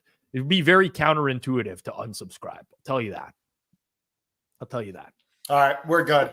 I'm not getting back. I'm not. It's 2-minute inside warning. the 2-minute warning. That's it. You tell the team to go down. We don't need another bullshit Ravens from last night. We don't need that shit. Let me start with that Ravens shit.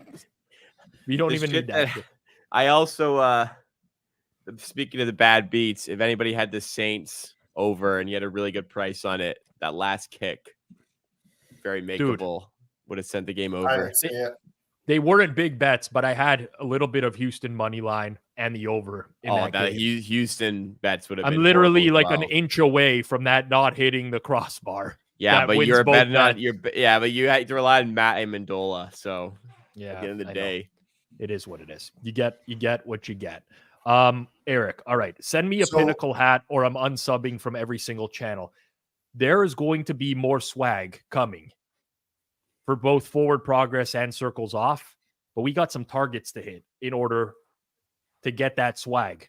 So actually do the opposite. Send everyone you know a message and tell them to sub to the channels, because if we get to a certain amount, the next gear order comes in and we can start handing out not only hats, but hoodies. And that's where the good stuff is at right there. I don't even That's have a where- Pinnacle hat yet. You guys gotta Jacob, chill. you got fucked because you got added to forward progress like midway through the season. So a week after the Pinnacle swag got handed Yeah. out, all of a sudden we swapped to forward progress. fuck, we even sent some to Germany for Suma, but that might arrive in like 2025. I don't know how the Germans handle their mail and stuff like that. It's the way they get their, TV. I don't anticipate that they're going to get the swag anytime soon. I'll tell you that. Okay. What do we need here? Yeah, Jacob will get a Pinnacle patch. You get a Pinnacle patch, Jacob. No problem. It's coming your way. We just need right now Kevin O'Connell. The game to design. Kevin O'Connell's got to call his defense in right now, right? He's got to call them all in on the sideline and be like, guys, we force a turnover here. You go down to one knee. Did somebody in the extend chat this just say they stat corrected Fields to 50 rushing yards? Somebody, Fields is at 50. Fields is 7 for 50 right now. They did. Yeah. Okay. We're going to get the Bears. I see how the day's going to go. We're going to get it. They actually did. There's no way they could have said his last rush was only 6 yards, though, on the fumble. Well, let's get a field run He's here. He's got to run. There's no way they're getting a first down without him running. Right here. Go. Here. There we go. There you go. That's 4 or 5 yards. 4 yards. The universe has a way. The universe has a way of making things right. You're good now. Until they stat correct this. Late flag. No, is there? I don't see a flag. Oh, fuck. You scared the shit.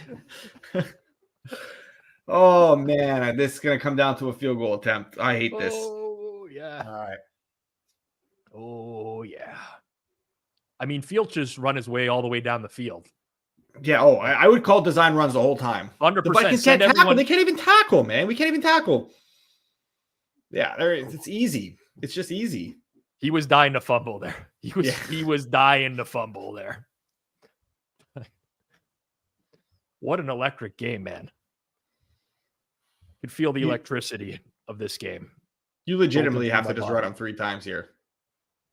I know they have no timeouts, but like he's gonna the way their offensive line's been, he's gonna get sacked if they drop back to throw. Yeah, they're rushing 3. Flores now Flores turns into a coward. Well, he still almost sacked him, man.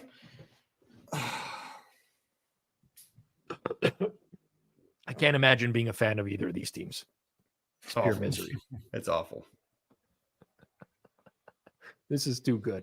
Have the Bears taken, like, what does Fields' like spray chart look like tonight? Has he thrown the ball more than 20 yards downfield on any play? 20? I don't think so. No.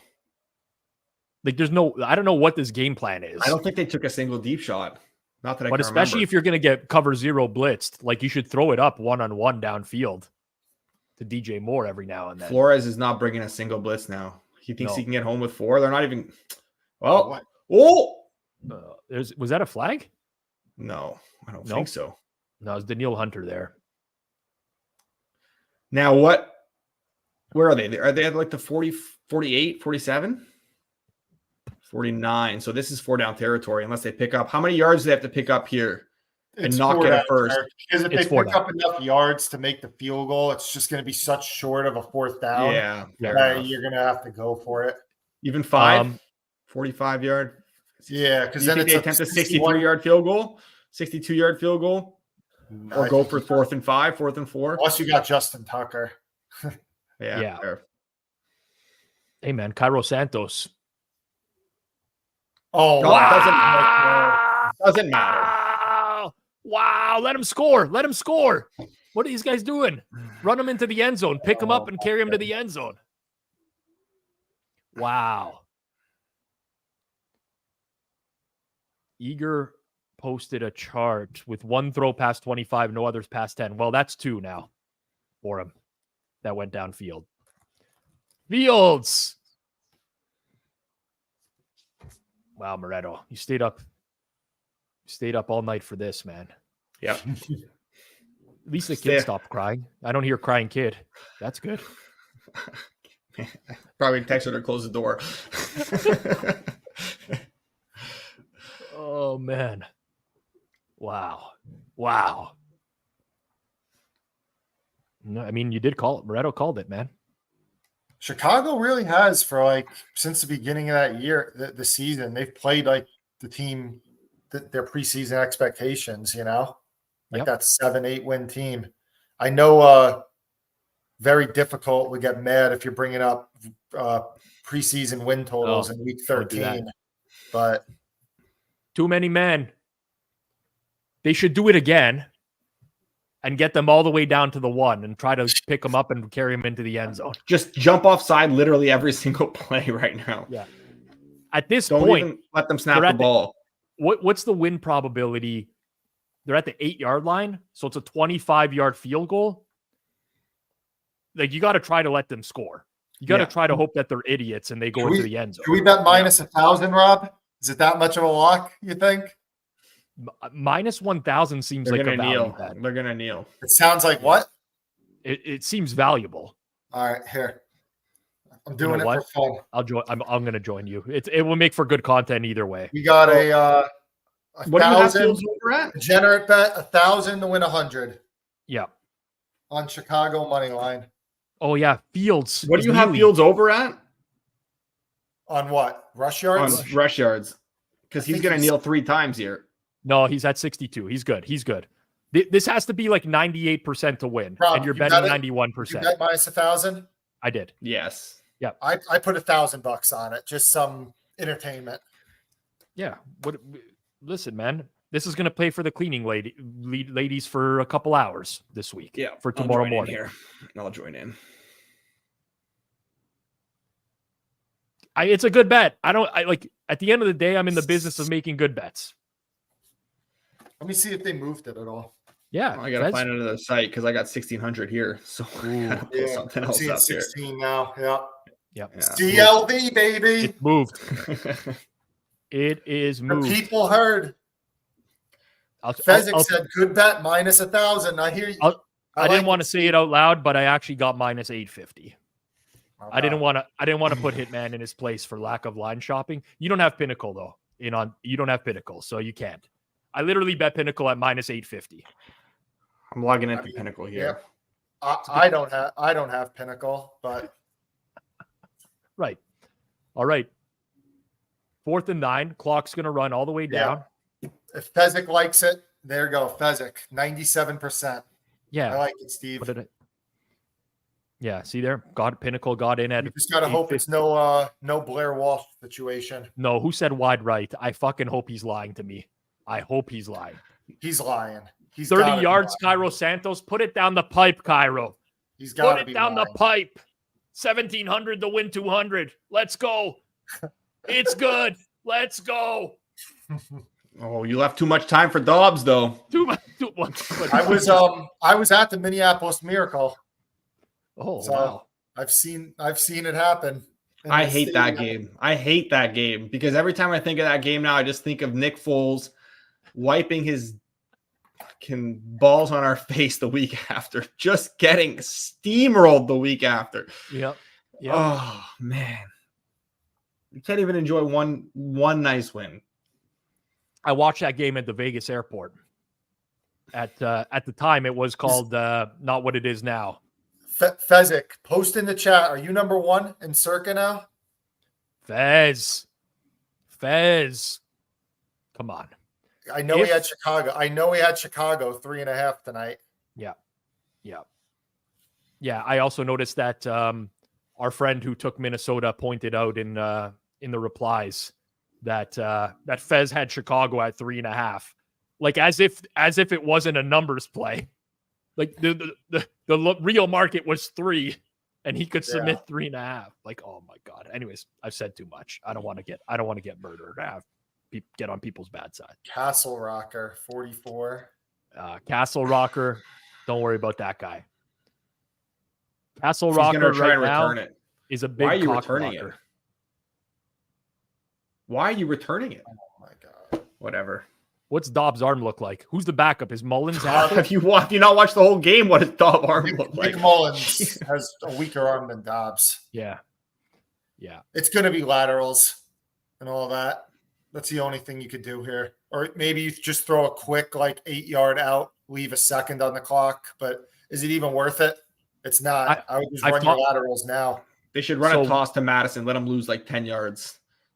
Yeah, they should return it. By the way, yeah, no, that's fair because they only have time for one play anyway. I have a great story about something like this happening, and one of my books didn't want to pay me out, saying you can't. It was ridiculous, but let's say I'm gonna have a heart attack watching this. Am I? Well, okay. Madison, lose yards.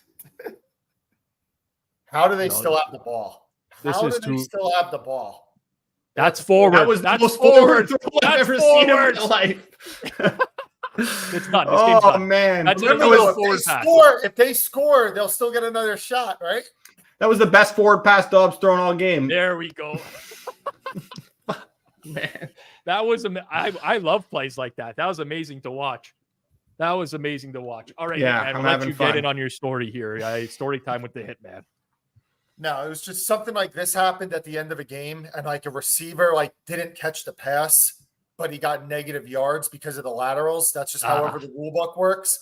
And the site, it was some shitty paperhead. The site graded it as a loss originally, but then they regraded it as I won, which I rightfully did. And some shit agent was like, "I'm not paying you out on it." I was like, why? He was like, because you can't lose yards that way. So I'm sending him like ESPN.com. That's the NFL, buddy. Yeah. NFL.com. Like I'm sending him all the game logs. And he was like, I don't care. You can't lose yards when you didn't catch the ball. Yeah. Maddening. And yes, Fezzik, we lost Madison. Madison finished with 52 rushing yards and 11 receiving yards. How many carries did he have? 10 for 52. What does he average on the season? Like 3.7 yards per carry? A lot less than that. But sometimes you got to sprinkle in some losers, Hitman. Keep those accounts alive. Except that Pinnacle. I had a very good week, so we'll take it. There you go. Appreciate you guys. Alex, sorry, but that's the way the cookie crumbles sometimes, man. Might not make our 9:00 meeting tomorrow. We'll see. Depending on how I'm feeling, I might not make it either. No, 9:00 meeting's still on. I see you back there, Jacob, hoping that it's not happening.